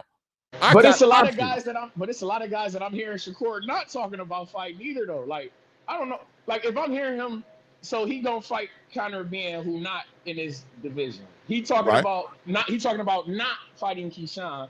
He's talking about maybe fighting Lamont Roach, kind of, sort of, possibly, hope, maybe. But it's like, to me, I don't see. I think Devin. I can't be mad at Devin Haney because niggas is telling you that I don't want to fight you because it looks like you're too good. No, I'm not saying being mad at Devin. I'm saying Devin's moving the way he got to move. Like, there's nothing about being mad at him, but I'm just saying on the landscape of the conversation, Shakur seems to be the guy in the driver's seat right now. It seems to be up to him to point and be like, you're it. You're it. It seems like he has that type of power right now. It doesn't seem like Devin is wielding the same energy right now. I'm just being honest. You know what I'm saying? And it's not about ducking. I see Joseph Jackson say ducking. He's not ducking. He's saying he's legitimately in another weight division. he knows Devin Haney more than any of us does. And he's saying that dude is too big for me right now. I'm a 135 pounder that's at 140 right now, and I'm not ready to go to 147. So if Devin's trying to fight me right now at 147, he's not fighting a fighter, in my opinion, that is as confident as you should want Shakur to be to fight him. He's looking to take advantage, if he's pushing it like that, of a Shakur who's clearly telling his face he's not ready for that fight right now. And this is why I never wanted the fucking Shakur and Teofimo. This is it. Remember, Claymore, I told you this shit. Yeah, I remember. I remember. This is exactly what the fuck I did not. No, but this is life. But he's stagnating boxing, gang. No, he's not stopping. He just push boxing forward one to Clay. Clay, how are you saying that he's not ready for the fight? Stagnating boxing because he's stagnating 2 divisions right now, my nigga. Clay. You literally got your toe dipped in at 147, and you stagnating. He don't got his toe dipped nowhere near 147. Why the fuck are you about Conor being in Devin Haney then if your toe ain't in that motherfucker then? Stop looking at the niggas you're not finna jump in. Get the Conor fuck away away from from that man got no title. Hold on. But where is he? Go ahead, Keon. Okay, Clay, I heard you say that he's telling Devin that he's not ready, but no, he's telling everybody at 147, I'm willing to fight, but I'm not fighting without a rehydration clause. It ain't like that he said that to one man and didn't tell the other man. So if Devin Haney, right, out of the two is the only one that's saying, I'm not willing to make no compromise, what is we talking about? Is it Shakur or is it Devin that really don't want to fight then? If Devin is the only one that's saying, nah, well, Devin didn't say that, right? So let me get it right. Bill said it's for Devin. So if his team is the only one that's saying ain't no rehydration clause, I'm trying to understand, how are you going to make somebody move up that's not in your division and dictate how they move up? Do you really want to fight? Do you really want Shakur? But he's the champ. Hold on. Wait, everybody, hold on. We got a new guy on the board, and I want to give him a chance to talk. Hold on. FaZe, how you doing? I never seen you up here before. Welcome to the channel, bro. I'm doing good, Clay. I talked to you a couple of times on Fly. What's up with y'all? No doubt. Oh, on Freaking Flyer show? Yeah, okay. Yeah, a couple of times. Yeah, I kept on asking you questions and shit. But it's not gonna happen at 147 with nobody, because nobody gonna sign the rehydration clause. I heard you talking, and I heard you say that you think Shakur got momentum, but he ain't got no attraction like how a Floyd coming up, where he could tell somebody that shit and they'll be like, well, I do it because it's Floyd, it's big money, and he is the ultimate attraction. Shakur is on the same level, as far as attraction as them other guys. So he can't even really, he's trying to lose leverage that I don't even really think that he really got over them guys right now. You know what I mean? I think he's trying to, he's trying to get into that point where he can just, pick and choose and stuff like that. I think Shakur needs to just keep on going down the gauntlet of different styles, and then it's going to show eventually, pound for pound, number one. I could pick anybody to fight. I'm for sure the best fighter in the world. I think he should push for the best fighter in the world trademark instead of just starting to, trying to get to be the rock star Shakur already. I mean, I think that your take is for the most part fair, right? Because I kind of agree with you in the sense that you're right. It's not a Floyd thing. It's definitely not a Floyd thing, right? But there's something about being sought after that gives you leverage at a negotiating table. It just does. When somebody comes knocking at your door and says, FaZe, I want you to do something for me, you have the leverage to dictate terms, numbers. You have that ability to do that. Who's calling them? Devin Haney and his team is calling for Shakur. That's what I'm saying. How are you calling for him, but then you're not willing to compromise knowing that he's not in your division? It'll be different if Shakur would say, I want Devin Haney next. I want Devin Haney. And then Shakur would be, then I would be saying, okay, well, if you calling for Devin Haney, well, then you got to be. That's the thing. Yeah. If you're Shakur, If you're calling for Devin, then you got to go by his terms. He's calling for you. So what are we talking about? I heard Shakur call for Devin before KEYSHAWN came in the picture, and He never called for now I Devin. hear Devin saying, He answered the question. You talking about 135 for undisputed? No, I'm talking about like I remember him before KEYSHAWN got off that suspension saying that he was going to go to 147 to fight Devin. He never said that. That's what he I never heard. said that. You never heard that. I guarantee you never heard that. He was asked a question, and he said he was asked a question. Would he be willing to go up? And he said, "Yeah, the same terms, the same terms that I gave Conor Ben." They asked him a question. He didn't bring it up. It was probably teased because every time it's a fight, Turkey say he got a big announcement to make, and I guess this was before KEYSHAWN had came off that suspension. But I don't think Devin need Shakur Stevenson. Devin and Shakur should do the same thing I said and just go down that gauntlet still. Like they're on two different paths. They're in two different paths. I really believe that. I really believe that. But I think that's what Shakur is speaking on. I think that's the whole point, right? Shakur is basically saying that where me and you made sense at 135, maybe even 140, now that you've gone up to 147, you're completely in your bag. It's almost respectful what Shakur's saying. I'm respecting that this is a different level, and I'm not trying to do that. I'm not sitting out here campaigning at 147. I hand cherry-picked Conor Ben the same way Terrence Crawford hand-picked, cherry-picked Canelo, and I see something in him separate from all other 147 pounders that I feel I can take advantage of. And then he thought about it some more and said, bro, I don't know, maybe somebody talked to him. Maybe he watched some video and he was like, no, you know what? I want to fight Conor Ben, but I want the rehydration clause he put on Chris Eubank.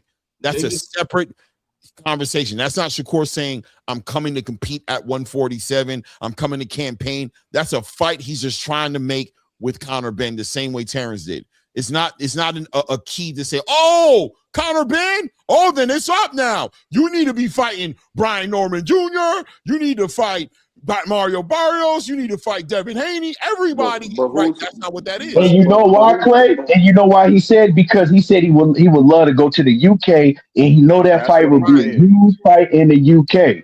And that's my point. It's like who's really sought after, because Devin want to fight Conor Ben. Rolly talking about fighting Conor Ben, and Shakur want to fight Conor Ben. They thinking, I guess, that UK Wembley, 100,000 fans. So who really sought after? That's why I say Shakur and Devin should just keep fighting styles, become the best pound for pound, and let it play out. But they not on that rock star level. They both that fight, like again, man. The one they talking a lot out here, man. And I'm sorry. Yeah. The only person that can, like I said, if Turkey says I want you guys to fight this summer, he's gonna make that fight happen.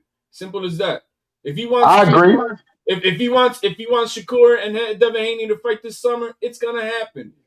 Whatever fight next is gonna happen is gonna involve Turkey. And it just doesn't matter. So that's a fact. All this posturing and all this stuff. What bothers me right now about Devin Haney is this backtracking of not wanting to get his lick back with Ryan Garcia. Because I think that's the fight that I want to see next if Ryan Garcia pulls it off in the next 2 weeks. Well, that's the biggest fight in boxing. If Ryan Garcia gets a knockout next week, if that's a big if Ryan Garcia knocks out Barrios, the biggest fight in boxing, hands down, is Devin Haney versus Ryan Garcia. It ain't a bigger fight in boxing than that. I don't care who your name is. But then you got Devin Haney today, so I don't know where the gossip goes from here, because there's a lot of gossip. But why is Devin Haney putting on Twitter today that ship has sailed to fight Ryan Garcia because he dropped out of VADA? When I'm like, what are you talking about? The guy just put out his VADA test results, and he's enrolled with the WBC in the VADA program on obligation. So why is he backtracking, not wanting to fight Ryan Garcia? Does he think he's going to end their career if he gets another face planted again, or what's the deal? What's going on there? I don't get that. I really don't get that. That's the only reason why I want Ryan Garcia to beat Barrios, just because I want to see this rematch. Yeah, here it is right here. He did say it 10 hours ago. Yeah, that shit wow. That shit wow. He said, when he dropped out of VADA testing, Two-Tone, shout out to my guy Two-Tone. asked him directly and said, if Ryan wins and looks sharp, does that put him back in the mix for you, or are you focused strictly on new challenges at 147? He responded, ship sailed when he dropped out of VADA testing. Yeah, I don't know what are you talking about. Well, Ryan Garcia's page. where is this coming from, though? Where is this coming from? Because Ryan just posted that he is in VADA. He just was recently tested not too long ago. So, what, like, where are they getting that from that he dropped out? Like, I'm not saying that he didn't. I'm not saying that he did. I just want to know more information. Like, where is this coming from? They don't have to list. They don't. The VADA does not list everybody who's enrolled. They just don't. This whoever is in charge of the website, whenever the fuck they feel like putting a name on there. So did he drop out, or is he still? Because no, I mean, doesn't this fight? He's obligated. Yeah, doesn't this fight? Yeah, doesn't he have to be testing right now for this Barrios fight? So I'm trying to make it make sense. Go to Ryan Garcia's page and you'll see he has it up there. His latest test results. He said he's not in 365 testing. Well, yeah, then you have him pay for that. Ain't nobody on 365, bro. That's just, bro, we got to stop that nonsense. I mean, look, this is how I feel about it. As long as they come to agreement to where it's 12-week testing, 12 weeks of testing, right? It ain't no way that he should be saying that he don't want his get back against Ryan Garcia. And right? that's not 12 weeks. Bumgarner had 365 testing as well as Canelo when he tested positive. They had to do 365 VADA testing. That's not true what you're saying, HLD. No, I'm saying 12 weeks is all you need. No, I'm talking about HLD when he said nobody does 365 testing. I'm saying that's not true. Alicia Baumgartner had to go through 365 VADA testing. Well, let's go to the WBC side. Do it too. But I'm saying then we got to go back to what, like I said, because he's in the WBC and he got suspended at the, they told him that he's going to be out and he's going to have to do VADA testing. Yeah. Also, I just want to be clear, right? You said something specific, Toledo. Alicia Baumgartner was required to. If Ryan Garcia is not required to, then that's a whole different conversation. I want to hold on 1 second. I want to bring in Coach Hector Bermudez because he's been recently blocked out because you ghetto ass motherfuckers won't let him talk. Especially in Puerto Rico. Coach, I know Coach ain't raising his voice for nobody, so y'all gonna have to let him speak. He's gonna be methodical, so be patient. Let's go. You're muted. You're muted. You're muted. You're muted. Yeah, you know I don't cut nobody off, man. I know. I appreciate everybody's fire tonight, right? Yes. But let's ground it in tape. Knowledge over emotions. Right? Yes, sir. I don't move off rhetoric. I move off what film shows. So I would say here's the truth. Shakur Stevenson is cleaner. Is cleaner than Devin Haney across the board. I'm sorry, Stock Chaser, and he's in the chat. But Stevenson is cleaner.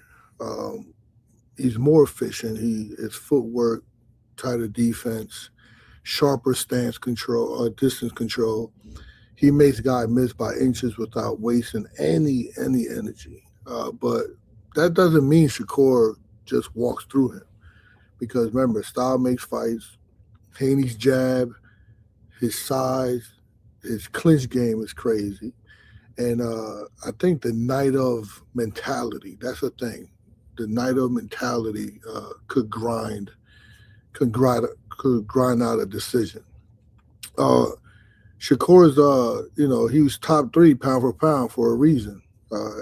His pure boxing skill is A side. But Haney's the business.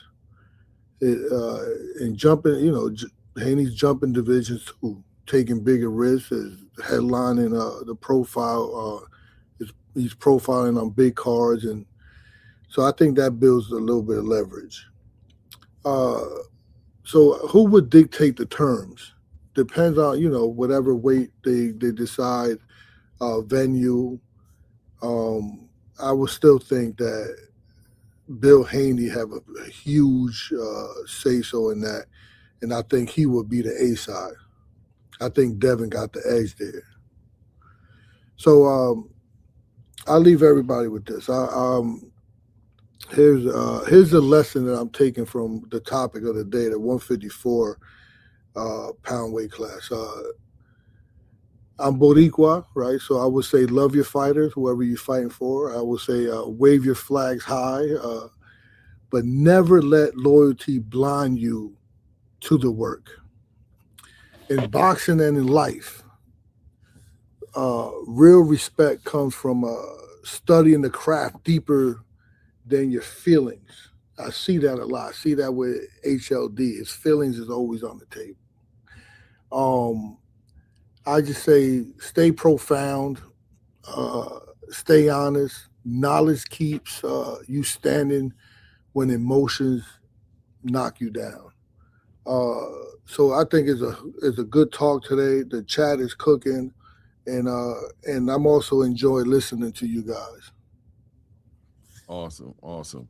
That right there was honest, fair, and objective. Like I said, I don't know who the A side is. The conversation's on the table because I'm seeing Shakur moving. Devin can very well be the A side, but I'm bringing up the topic because, and I believe you guys will see in the coming weeks, this is going to be a topic that's going to be all across the boxing space because it's coming up, because Shakur is moving. His stock is moving up. It seems like every week, if not every day, it seems like there's more interest behind him, more than he's ever had in his career. And Devin is earned a lot of momentum off the back of that Brian Norman fight, but he seems to be kind of stuck right now.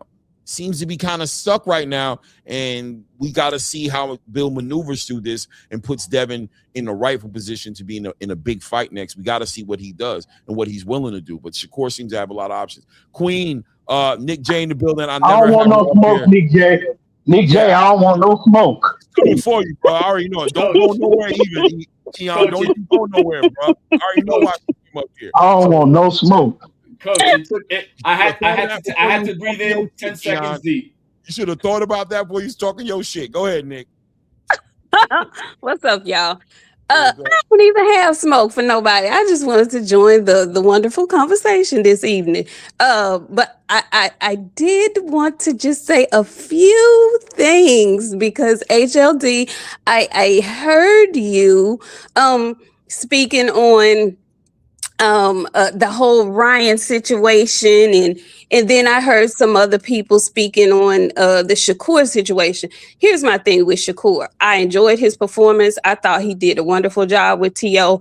I just want to know, I want him to say what he wants next, who he wants next, and make a definitive decision. So we won't have to be doing all of this.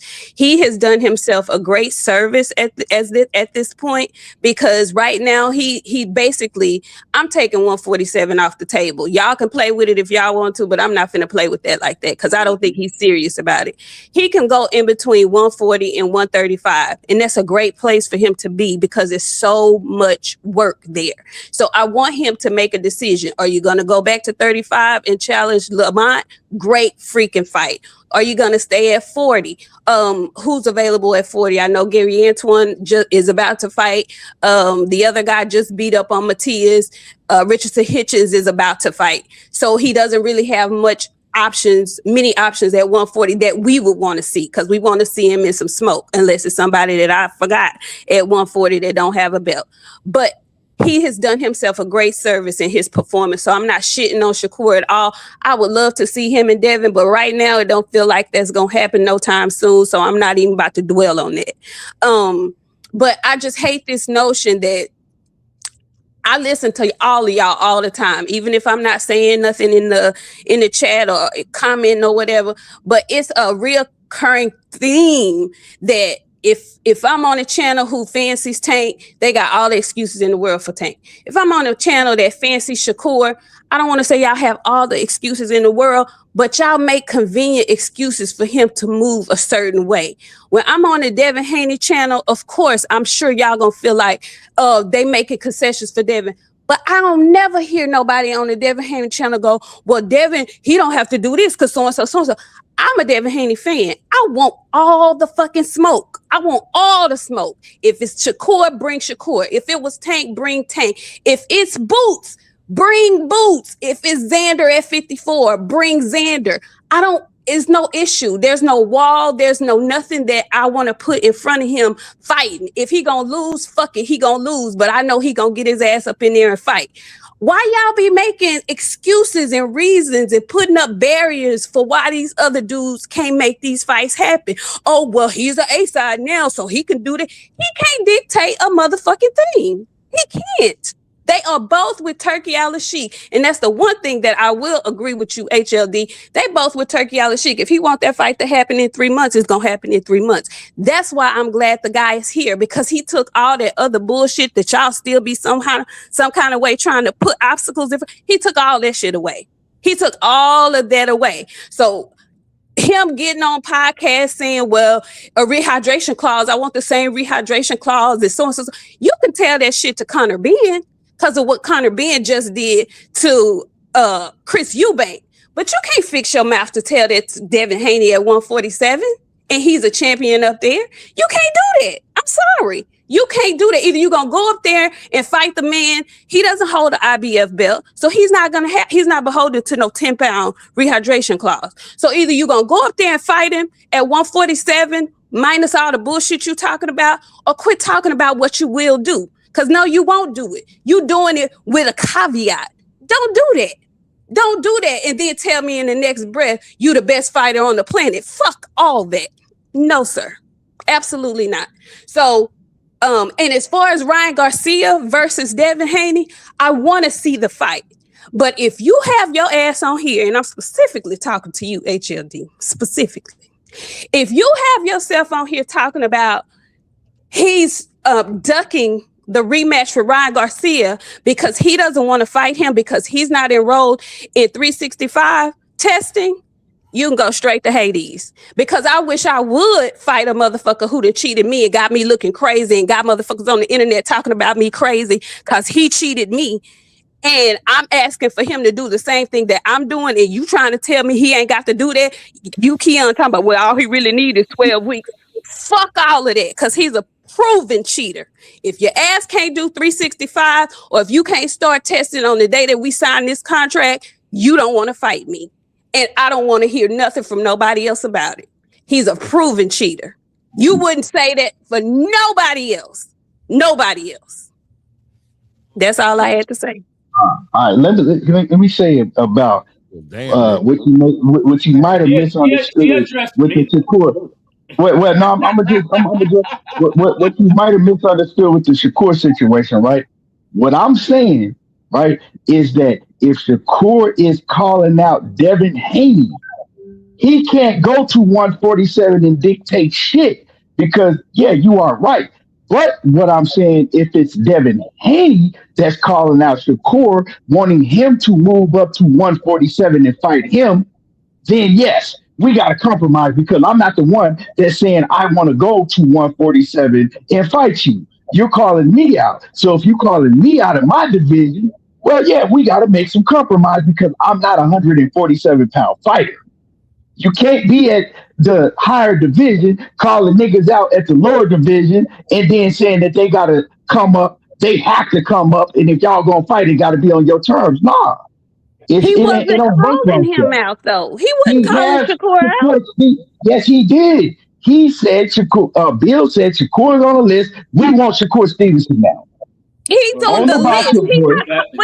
That's the thing. He's on the list. He wasn't like actively calling him out. He had to be on the list. The boxer voice. Bill did, Nick J. Bill called Shakur. He said, we want Shakur Stevenson.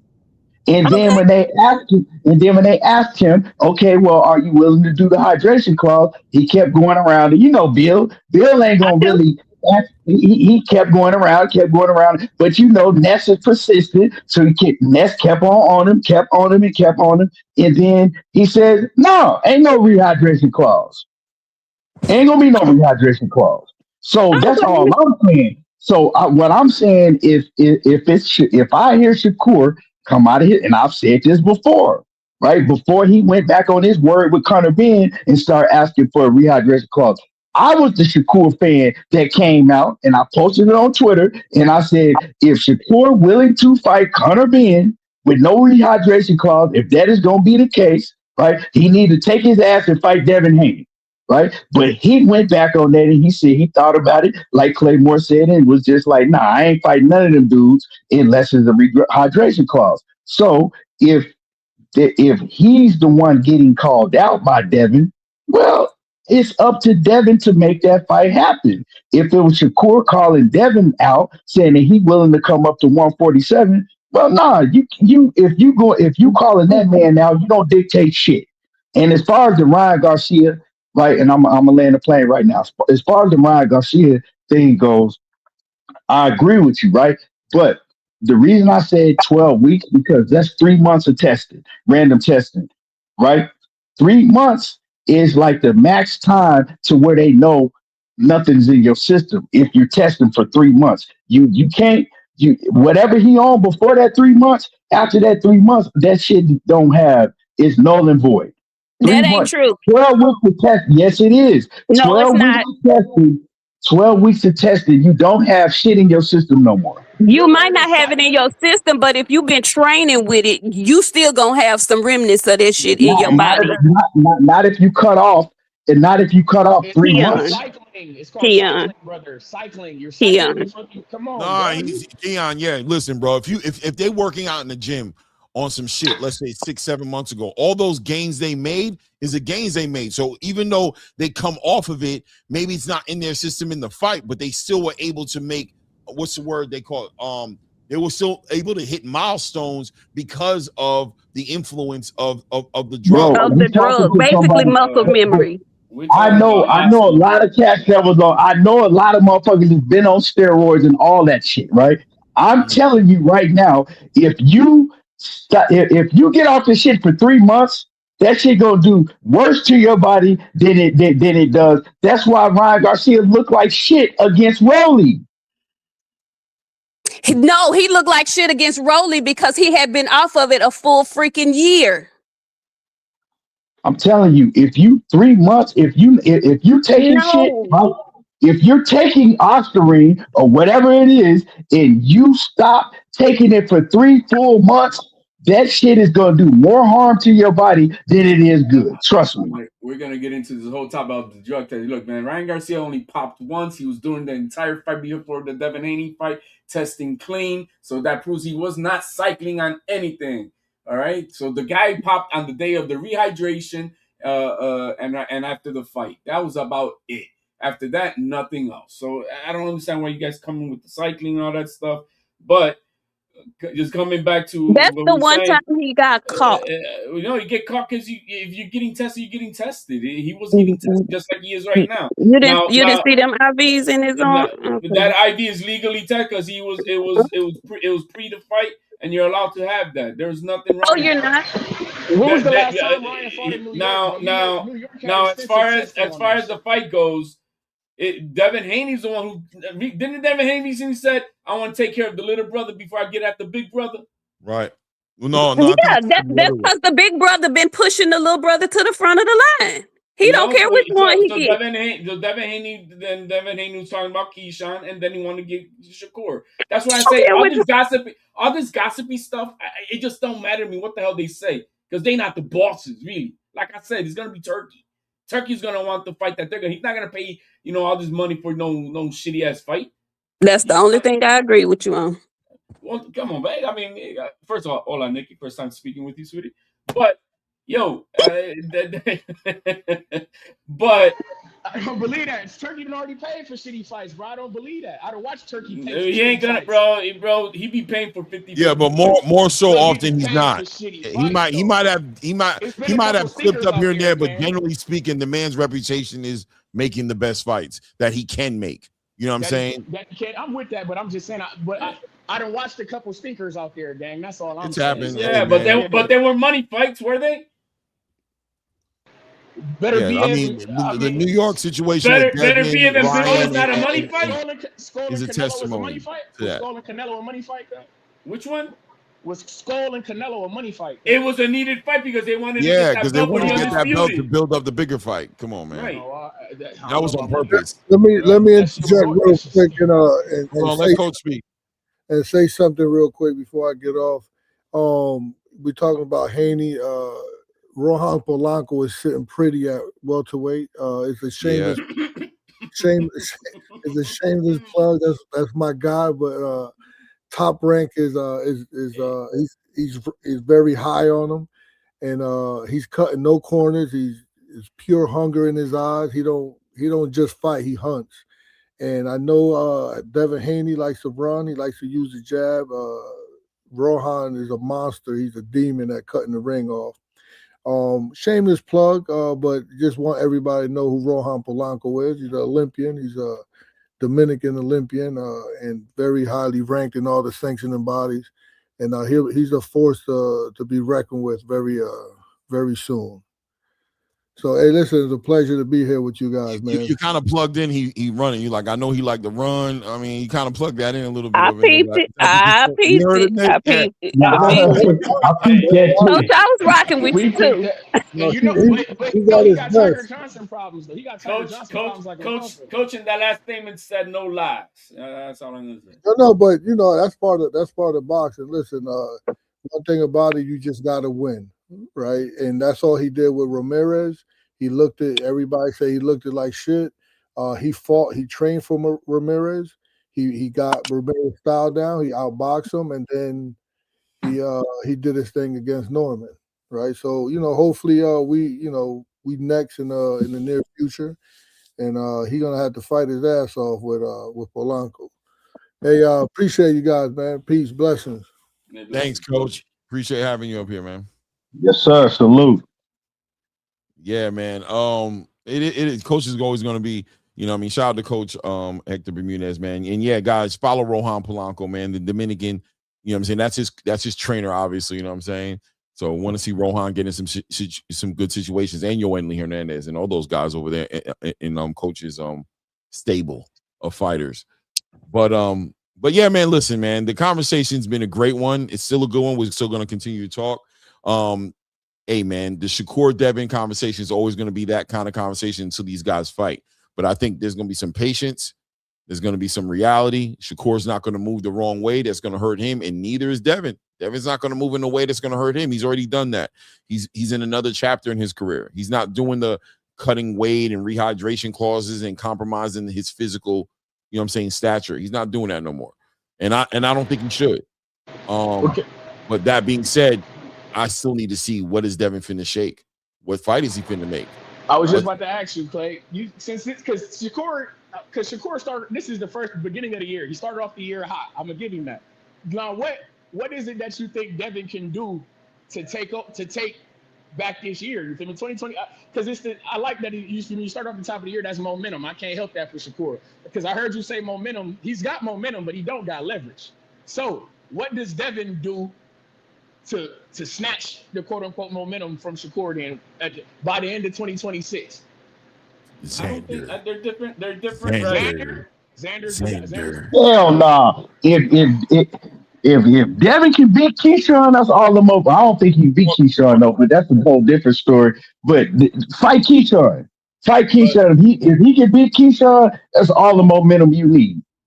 But Nikki said something that's the problem. Like, Shakur needs to make this command decision. What is your lane? What are you going to go to? What is that fight? That's true. What is really that fight? But the same thing now applies to Devin Haney. What are you going to do? Who is that one guy you're going to really do? You mentioned Xander, but I'm waiting for that petition. I don't hear no petition talk with the WBO. I want the Pacquiao fight. If Devin fight, hell no, bro. Why you bring that guy up right now, man? Excuse me, hold on. Man, we need to stop. Excuse me. That's diabolical. First off, I've been screaming for that. When I told Devin you shouldn't have been fucking with Ryan Garcia in the first goddamn place, I told you never to take that fight. First off, Pacquiao just had a draw with Barrios, who motherfuckers is telling Barrios and Ryan, this is about to be a Mexican war coming up February 21st and all this other shit. If Pacquiao can have a draw with that guy, why the fuck can't Devin fight him? He in the mix. Because Barrios. Hell no, nobody want to see that shit. Man, nobody want to see that. Don't nobody want to see that shit. Man, that fight. So y'all if y'all looking at thank you, stop. Basura. Don't nobody want to see Devin Haney beat up on no 49-year-old man. So you want to see him beat up on Patty Donovan then, or you want to see him beat up on Jack Catterall in the UK? That's what you want to see. You'd rather watch that? Nah. Fight Conor Ben for that, bro. Y'all just told me that. I thought Shakur and Conor Ben was about to fight. No, that ain't gonna happen. They're gonna stay in their own lanes, bro. I'd rather see Conor Ben and Devin Haney for this. I don't have a problem with Conor Ben and Devin Haney. I don't have a problem with that fight. I'll watch that. But y'all know that we finna get Conor Ben versus Ryan Garcia if he beat fucking Barrios. Y'all know Conor Ben. I might get Conor versus Shakur, but I don't think I think that's all talk. I don't think Conor Ben gonna fight Shakur. I think once the shit gets serious, it's gonna be something to where, because Conor Ben is saying, "Oh well, he gotta pay a price." When fighters get to saying shit, and I don't have a problem with him saying that, but when fighters get to saying shit like that, it's a lot more than what you think it is on the surface. He gonna get behind the scenes and he gonna say some crazy shit to knowing that Shakur gonna be like, "Man, hell no, I ain't paying you no $5 million. I ain't taking no $5 million. It's gonna be some crazy shit. Watch." But as the honorary, support of the Devin Haney show here, Nikki J, who do you want Devin Haney to fight next? Facts. I'll put Ryan Garcia on ice right now because actually that's really the fight I want. I want him to fight Ryan Garcia again on even playing field. That's really what I would prefer next. Yes. But if we can put that to the side, because he's a loose cannon and he's not dependable at all. Like I can't. Okay. Yeah. Okay. So after that, who else has a belt at 147? None of those are options for him right now. Lewis Crocker is getting ready. He seems like Liam Power and Lewis Crocker is pretty much set. Looks like that's about to happen. Devin will run the table at 147 for sure. Yeah, for sure. He'll if he can make the fights at 147, he's the best fighter. He's the best 147-pound fighter in the world right now. So, but back to what the Queen said. Lewis Crocker, IBF. You've got Mario Barrios with WBC about to fight Ryan Garcia. Okay. You got Rolly Romero with the WBA, and it sounds like doing everything he can to not fight Devin. Exactly, and nobody's on his helmet about that either. I don't understand that. We get on here. He ain't even worth mentioning. Just pump that shit he did when Devin name came up. He ain't even worth mentioning. But see, I'm saying the reason why they're not on Rolly's head is because he's a clown on the head of PDC fighters because they know PDC fighters can't do shit. That once the PDC's made up their mind, you're not fighting. We've all just learned. We just don't even try no more. We don't do it with Sebastian. We don't do it with Rolly. We don't do it with PBC fighters who hold belts. Nobody complained about Carlos Adames not making weight, and you know what I'm saying, and not defending his W. We just already know these PBC fighters is under the protective custody of Al Heyman and Tom Brown and Ludacris. Okay, well, I call bullshit on that because if we can get on here every day and talk crazy about all the other fighters that are active and half of PBC is holding up the division, then they need some of this smoke too. So yeah, fuck them. But if he can't get a fight at 47, if he calling for Xander, I want to see the fight. Why not? I want to see the fight. That's the one I'm going for. I'm going for Xander. I'm campaigning for Xander personally. That's who I want. Well, Bill kind of backtracked on the Xander shit. What did he say? He backtracked on that on Boxing Voice. He's not interested. He said he wasn't really interested in that no more. Well, did he say what they were interested in? Because he's gonna get. He said Shakur. He said Shakur, but he said they're not doing no rehydration clause. So that was my whole point. If you calling him out to come out of the division that he's in, then y'all got to come to some type of compromise. Yeah, I agree. You know what I'm saying? That's all I'm saying. I'm not saying one fighter dictate the other. I'm just saying if you really want to fight, well, you got to come to some type of compromise. That's it. Okay, well, then the compromise is probably going to be if they decide that they'll take that rehydration clause, then that money percentage is going to be in their favor, I'm assuming then. Yeah. And I shouldn't hear no problem from Shakur on that. Yeah, I just wish Shakur would just be like, man, after rehydration clause, I'm gonna go up and get it popping. I would have liked I would have liked that, but I agree with what you're saying because I wish it was Shakur saying I want to become a 5-division champion, and I would have liked to see that. Facts. I would have liked to see that. I think that Shakur. I think that that Shakur knows that Devin Haney is strong as fuck. That's the thing. Devin Haney is hella strong. Like people don't realize Devin is probably the most physically strong fighter at 147. Look how he was manhandling Brian Norman. And I know personally, Brian Norman is hella strong. And Devin was manhandling him like he was a fucking rag doll. So that's what Shakur, he's like, okay, he's gonna be way bigger than me on fight night. And when we clinch, in that clinch, he's probably gonna be a lot stronger than me. So I don't want him to have that huge advantage. So, you know, hey, I'm gonna need a rehydration clause. I'm not a 147-pound fighter. So okay, I understand why he's saying it. Okay, so I have a question, and I just want you guys' opinion on this because again, we all be on here all the damn time. Why do we as fans sit up and act like there's no such things as stay busy fights? Like every time one of our fighters, our favorite fighters, has a nice, good big fight, a la Devin with Brian Norman or Shakur with T.O., why do we say immediately we want them to go into another difficult, hardest fight of their career as if all these other fighters of the past didn't have stay busy fights? They're good fights, but it's not a huge threat fight. And then when they do that, or if somebody does do that, then we act like they duck and smoke or y'all do realize, and I'm just talking to fans in general, fight fans, every next fight can't be the next best fight if we want to see these boxers have any type of longevity in the game.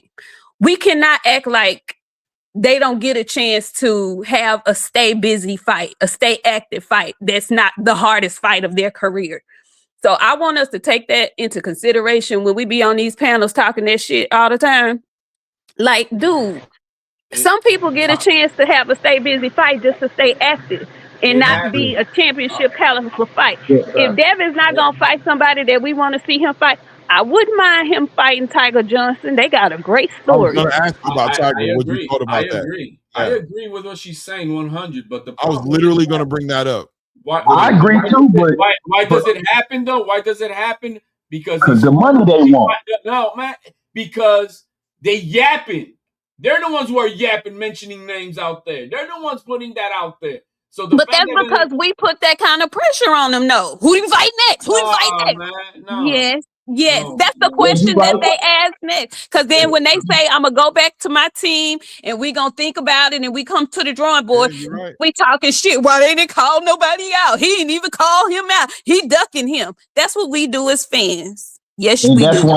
And that's why it's because once the fans got a voice on social media like we do now, that's what messed up everything. If you have a tune-up, you're ducking. But so I agree with you, Nick J. But another reason is because once you get on that level of the Shakur Stevenson, Devin Haney, Tank, all them, Tank was doing it. He's taking tune-up after tune-up. But that's a whole nother story. But once you get on the level of the Devin Haney, Shakur, right, they demand a certain amount of money, right? They don't want to take less money. So in order to get that money, now that Turkey's in the game, he's like, okay, yeah, I'll pay y'all. I'll pay y'all the 8, 9, 10, whatever $1 million. But I'm not paying y'all to do that and get no tune-up. See, the difference is, Nick J, them guys that was taking tune-up back in the day, the Roy Jones and all them fighters, they were taking pay cuts too for them tune-ups. No, I understand. I get it. But this is the thing. The guys now, they think they can do that, and they've seen Tank do that and still get paid. You can't do that. So go ahead and take you a $750,000, $100,000. I mean, a $1 million fight or whatever. Do that. I don't have a problem with that. I don't think fight fans should have a problem with that because I don't want to see them at 32 or be burnt out. I don't want to see that. You know? Yeah. So if you're a fighter like Shakur. But if you Shakur or Devin, right? If you do that for 9 whole months, you gotta be able to take what comes with that. And you know what come with that? Every day, niggas are gonna be jumping on panels, social media, talking about how you's a fraud and you this and you, and these fighters hear that shit. So They do it already. you gotta have a tough skin for the next 9 months to go, you know what I'm saying, to be able to take what comes with that, the backlash.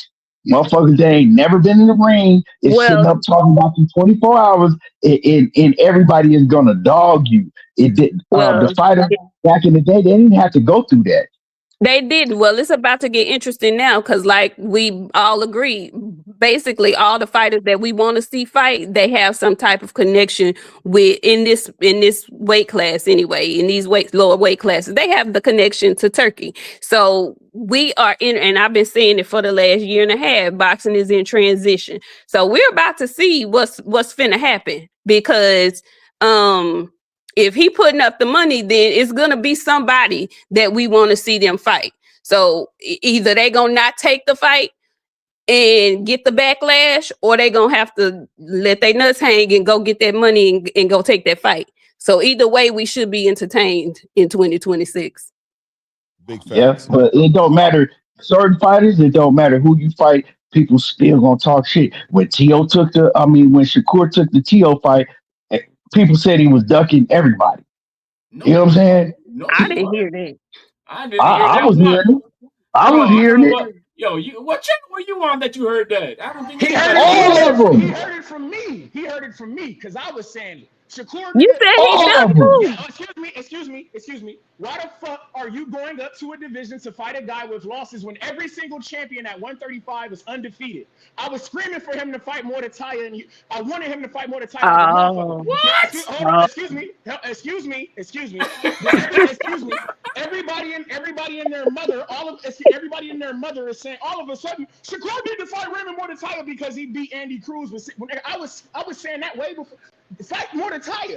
I never know what the fuck going on. I never wanted to see that Teofimo shit. Because as much as we talk shit about Shakur and Teofimo was a good fight and all this stuff, nobody ever fucking asked for that. We got the 4 kings, the 5 guys, and the 6 rings, whatever the fuck you want to call them. I appreciate the way he moved, man. I appreciate the way he moved. Nobody ever asked for Shakur versus Teofimo. I felt like Shakur stole that fight from KEYSHAWN Davis. I would have much rather seen KEYSHAWN fight Teofimo. Bro, KEYSHAWN was on a hiatus, bro. He's lucky that he fought on even on the card. Fucking hiatus, so if you can fight him on the same card, why the fuck couldn't you fight Teofimo? Be quiet, HLD. Bro, what are you talking about? So you trying to sit there and say that you didn't hear Turkey and a motherfucking KEYSHAWN say that they offered Teofimo to fight and he said no. All right. So you missed that part? Did you miss that part, my guy? In the middle of the Barboza fight. That didn't even count. Come on. My point was. Hold on a second, Toledo. Wait. I get it. Look, at the end of the day, and I can co-sign it. You didn't care about the Shakur TO. You thought Shakur should operate at 135, unify, fight champions. That's what you were campaigning for the whole time. But it is what it is. We got TO, which I'm not mad at all. That I wasn't mad at TO. Yeah, I wasn't mad at that. But listen to what Zab says real quick about the Shakur,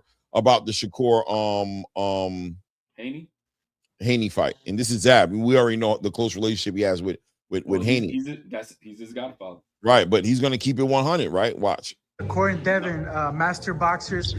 What's gonna be the separation there? No bias. I know that's your Godzilla. But I don't think it's gonna happen. How do they separate each other in the ring? They're both pretty much identical in the way they do things. See, I think weight class is gonna separate that fight. That's 100%. What weight would it be at then? I don't know. Devin might not stick around at 47 too long. He's talking about 154. Get this one fight and gone. Devin is a big boy, big. He's talking about Xander Sayas. You know what I'm saying? Yeah. So I still don't see that fight happening. So that's why I don't be, like commenting or making predictions on that. I know Shakur is a young man. You know what I'm saying? Yeah. So no. Okay, I gotta ask you this. You're a businessman. So that's Zab just trying to, and the reason I put this up there is because Zab is letting people know that Devin is a big dude, bro. Yeah. And he's unleashed right now, right? Yeah. Devin is unleashed right now, bro. He's at 147 right now. He's feeling better than he's ever felt. He's stronger than he's ever been. He's probably the strongest guy at 147. And you heard Zab say the truth, which I believe is the truth, which is why I'm saying go for the Xander fight, because Xander's unified. I know he's going for the Josh Kelly fight, but it's not cemented yet. At the end of the day, you can leverage your WBO title, and I think Xander would entertain it. I think there could be a potential lineal title on the line, and also it would do great for Xander's resume. I think Devin could go to 154 and stay at 154. I think he's big like that, and that's what his godfather right there, who knows him, is saying. Like, y'all don't know, and I think Shakur knows what Xander's saying. Shakur knows, like, nah, I know Devin is strong as hell. I ain't trying to get up in there and mix it with that dude like that. That way. I'm not big like him. Even if I can go to 147 to finesse some niggas, but you combine with Devin Haney's pedigree with his straight up strength, rehydration clause, or get out my face. Zab is speaking from his own experience with that when he said that, because he was a 140 guy, and he's been, you know, we talked, and I fought at 140, but I selectively chose with who. Kind of like what Shakur's trying to do with Conor Benn. You know, he knows with who and with who not to. And even still, there's a rehydration. But Zab said, yo, man, when I knew when to get up there, and I knew when to get back down. Because he only fought a few times at 147. He stayed at 140 pretty much, right? So he knew what he was doing, and I think that's what he's saying with Shakur. You know what I mean? So, like I said, I'm not all this yapping stuff that they're all doing. I take it with a grain of salt. And only look at the fights that are really, really more realistically on the table that can be. If Devin goes to 154, he's going to get all the fights, bro. I'm telling you. That's like Devin going to 154 trying to fight Fundora and Boots and all of them. He ain't finna do that. Hey, bro. The dudes is way bigger than him. He might not do it immediately. Let him do it, man. Let him do it. I want him to go up there. I want him to go up there too. But he's not going to jump up to 154 and get it popping with a Fundora or a Virgil Ortiz, just like Nick K said. Don't do that immediately. No, man. You're not going to get them fights all back to back. But if he go up there, he going to eventually fight somebody unless he gets beat to plummet. But that's what I'm saying about Shakur. Y'all want him to jump up and fight the best guy at 147 immediately. No, we done with that. But hey, man, come on. Yeah, man. I think we're past that. We're past that. Haney, go get that low hanging. Yeah, the thing is, the topic right now is definitely Devin, as far as, and that's what this conversation was about, right? In the position that he's in at 147, fighters, he doesn't seem to be able to get those fights, and now he has to entertain things like bringing up KEYSHAWN, bringing up Shakur. You know what I'm saying? All the champions are moving around. The only thing that's probably legitimately keeping him at 147 is probably a Ryan Garcia situation. That makes sense, at least for what he's trying to do money-wise. Yeah. And if Ryan collects a WBC title, boom, unification, lineal championship. That'll be a lineal championship, Ring Magazine title for him. But after that, Devin is probably considering. I don't think Devin is scared of 154, bro. I think we can. I agree. I just think it needs to be the right situation, and I really feel like Xander is the right situation. I think Xander kind of fits it. You know what I mean? And very soon, Xander's going to be too big for the division too. And it's a more robust division right now. Like 154, like even if he don't get Xander, it's just more names up there in general. Like if Devin Haney went up to 154 and say Charlo looking for a fight. Or if Earl Spence, like, fuck it. Oh, Devin Haney coming up to 154, Earl Spence might take the fight. Or you get, like, it's just guys that it's a lot more names at 154. Like a Keith Thurman and shit like that. Like, it's just guys. Hell, I don't know. I think it's more robust than 147 right now. Like, it is. Yeah, 147 is Devin, and it's the champions. And then it's Pacquiao, really. That's all. I know guys don't want to see the Pacquiao fight. But if Shakur was to come up to 147 and his first fight is against Pacquiao, I don't think people would be upset at that fight for Shakur. So it's like, I'm just saying, man, 154 is a bit more robust. And if Devin Haney do decide to go up there, I wouldn't mind to see that shit either. I'm into it. God knows I'm fucking with Devin the long way. Feet so sweet, they got to cheat to compete. You know how I'm rocking, Clay. But yeah, man, that's for sure. And I'm rocking with Devin too, bro. You know what I'm saying? But the conversation, I know people can't stand it when I do this, you know what I'm saying? Because I can play devil's advocate so well. But the reality is that the conversation is a good conversation to have, because Devin seems stuck. He seems like, you know what he seems like to me? Jerron when he was at 147. Yeah. That's what I'm feeling like Devin's at right now. Dev always stuck until he not. That's the one thing I've learned about Dev. He was stuck at 135 until he wasn't. All of a sudden, he goes to 140. He dethrones Regis. He has a fight with Ryan Garcia. We know how that went. Then he goes up to 147.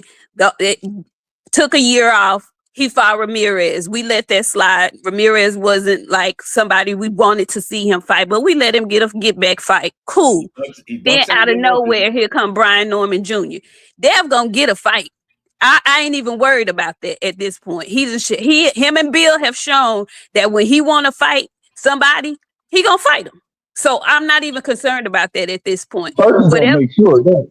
Yeah, we got no choice. I really think that no matter what Devin said on that tweet, he's gonna fight Ryan Garcia if Ryan Garcia wins that belt in 2 weeks. He's not gonna have a choice. But the question is Ryan Garcia going to fight him? Ryan seems like he's ready to play with Devin a little bit. Like, yo, hold on, I'm be right back. Neither one of them can pass up that fight. If Ryan, like I'm telling y'all, if Ryan Garcia get a KO, if he knock out Barrios, and that's a big if, because Barrios might beat his ass. But if he stop Barrios, neither one of them can say no to that fight. It's too big. Ryan talking about he want to fight Shakur though. That Ryan just talking. They just running their fucking mouth. The Devin fight is too big. I seriously believe that fight is the biggest fight in boxing. The biggest pay-per-view numbers, the biggest everything. We got 90 people in the building, and we don't got 90 likes. Stop playing with me, fam. Hit the like button. Stop y'all hanging out. Hit the like button and subscribe to the channel for sure. Hit the like button. Y'all know who y'all are. Come on, man. Look over. Hit the thumbs up. Smash the like button. And I gotta say that if Ryan happened to win that fight, I wouldn't be surprised if motherfucking Ryan be like, Rolly, you beat me, but I got a belt now and I want to unify with a rematch. I wouldn't be surprised he come with the Rolly rematch for unification. I wouldn't be even. Yeah, but I still think you guys forget that the whole purpose of that Times Square thing was for it to be Devin Ryan. Right, Devin Ryan. Tio Boots, and then the winner of Devin Ryan on the rematch would be fighting the winner of Boots and Tio. That's the whole purpose of that whole Times Square thing. And so, who messed it up? Well, yeah, we got to say it was Ryan on that night. Okay, well, we gotta hope Ryan win against Barrios, and I hope Barrios beat the brakes off his bitch ass. Sorry. Talk to him. Damn, Nick. Sorry.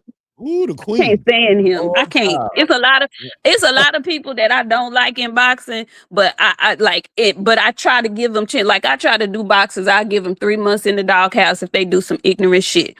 Wow. And then I push the reset button. But Ryan Garcia, never. Tell us how you really feel, sweetie. Well, I understand what you're saying, man. That shit was really dumb. And T.O. too. T.O.'s another person who's very difficult to deal with. You know what I'm saying? I think I give T.O. a little bit more grace because I see him as a almost like a weak person to a certain degree, to where it's like I kind of feel bad. I legitimately at times I feel bad for him because I feel like there's a desperation about him that makes me kind of feel sorry for him. But Ryan, piece of work. Never. I ain't gonna lie to you, bro. He really is. Never. You know what I'm saying? It is what it is. Yeah. You know what I'm saying? Shout out to Shakur for making his man apologize in front of everybody on Fight Night. Yo, that man apologized for slavery. Yo, Shakur did the job. You know, everybody mad at Shakur saying you should have knocked him out, bro. I don't know. No. I like the apology so much, and I like the way he battered him for 12 rounds. You know what I'm saying? Like, I'm with you. Yeah. Me too. That's what my pops used to say. You'd rather beat a motherfucker up than knock him out. You kind of let him off the hook. I understand why Shakur didn't go for the knockout though, because the reason he didn't go for the knockout is because he knows that T.O. is still dangerous. T.O. can fight very well off of his back foot, right? T.O. was looking for, and he's a very, very good counterpuncher. So that's what T.O. was looking for, is for Shakur to go in reckless so he can catch him with something. Shakur got a high IQ, and he's seeing that. He's seeing that T.O.'s still alert. T.O.'s still on his game, right? All he's waiting for him to do is make a mistake, right? He knows to that catch him with a counter off his back foot. He knows that he was feeling Teal's power to the body late in that fight, so he knew that he still. I'm gonna tell y'all, I'm gonna keep it real. T.O. hurt him to the Shakur with a body. body shot. He He hurt him with did. a He body sure shot. did. I know. I saw And that. Shakur took that whole. Shakur took the whole round. That's the. Shakur took the next round. He took the whole round off. And see, people didn't know. I'm like, yeah, he hurt him with that body shot. Oh, he Yeah, did. it was in He the did. 7th round. I know exactly. But I was calling the fight. He hit him. yeah. He took the 8th round off. And that ain't the first time. Shakur didn't make no like he keeps a poker face, but if you watching it, you've seen it. That's how you know he's tough. He kept a poker face. He didn't show that he was hurt, but he was hurt. And that ain't the first time he been hurt to the body either. Valdez did it to him too. Yeah, So, he said. he was tempted to that body, but he got a nice poker face. Everybody, if you get hit with a body shot, I've been in the ring. I didn't got hit with body. If you get hit with a nice body shot, that shit is way worse than getting hit with a headshot because it takes a long time to recover Long from. lasting, bro. Long lasting. Hey, low key, people don't talk about Shakur's grit as much as they should. They always kind of paint him as almost like they paint him soft, like a little bit, right? Like that dude, even that with that fight with De Los Santos, think about the mind state of that dude to go in that fight with go into the ring with fucked up hands and finesse and move around that ring with fucked up hands and become a champion. That's grit, bro. He knocked out Josh Padley with a body shot with hurt hands. Like he's still punching. He's like, I'm just gonna take a round here off, come back on, a round here off. That dude is tough as fuck, bro. I think that Shakur and Devin both don't get no credit for how tough they are. You know what I'm saying? Like we saw what happened with Devin in the Ryan Garcia fight, but people don't talk about how he kept getting up. He could have laid down. Anybody else that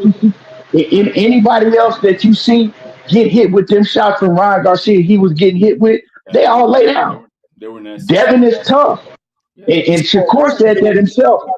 He said, growing up with Devin, he said, man, Devin's tough as hell. He said, that's one thing I do know about Devin. Yeah. Well, I just want to say shout out to Claymore Rain, man. I'm about to head out here and keep stealing this money. Shout out to my third shift workers in the Midwest Mafia. Rohan Polanco, you got Tiger Johnson problems, and Lucas Body, it's on the floor. Alberto Campana, aka Albert Bell, we next up. Y'all be cool, man. No doubt. Yeah, Albert Bell finally getting his shot. I like that. Yeah, it is. Guys, about that time for me too, man. I appreciate you guys, man. Great show, man. Thanks for coming up here and y'all made the show tonight, man. Thank you, man. Thanks for the support. Thanks for everybody in the building. Thank you for the likes. If you haven't hit the like button, do that right now. Shout out to all the new subscribers on the channel. If you haven't subscribed to the channel, take a moment to go ahead and do that as well, man.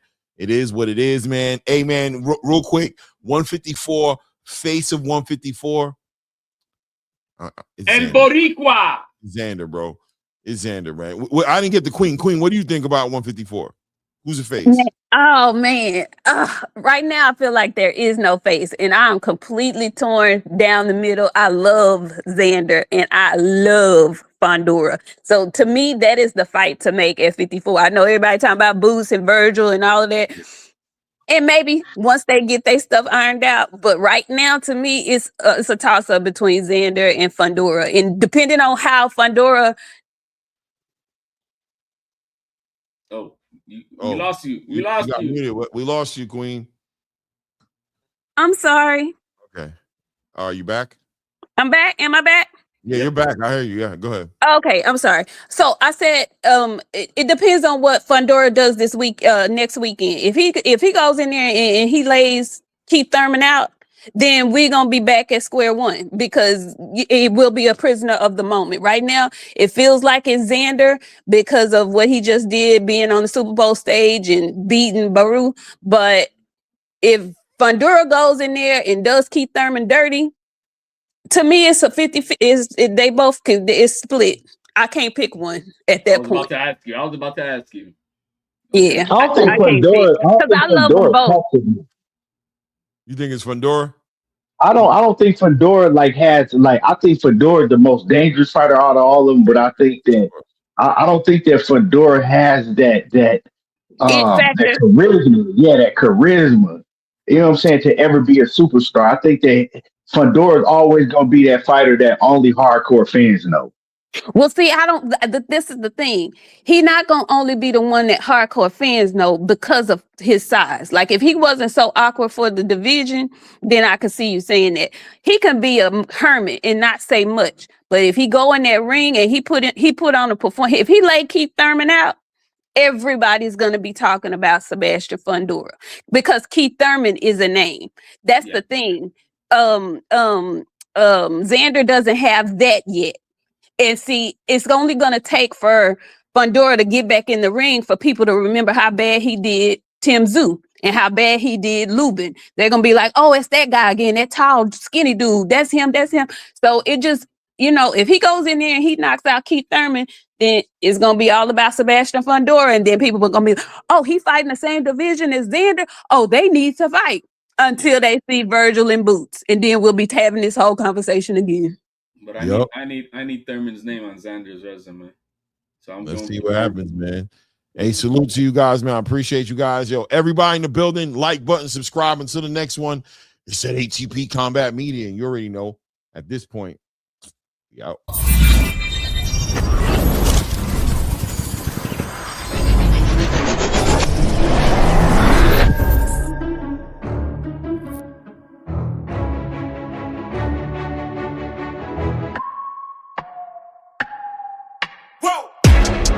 Would make it this far, they hated, they never believe me.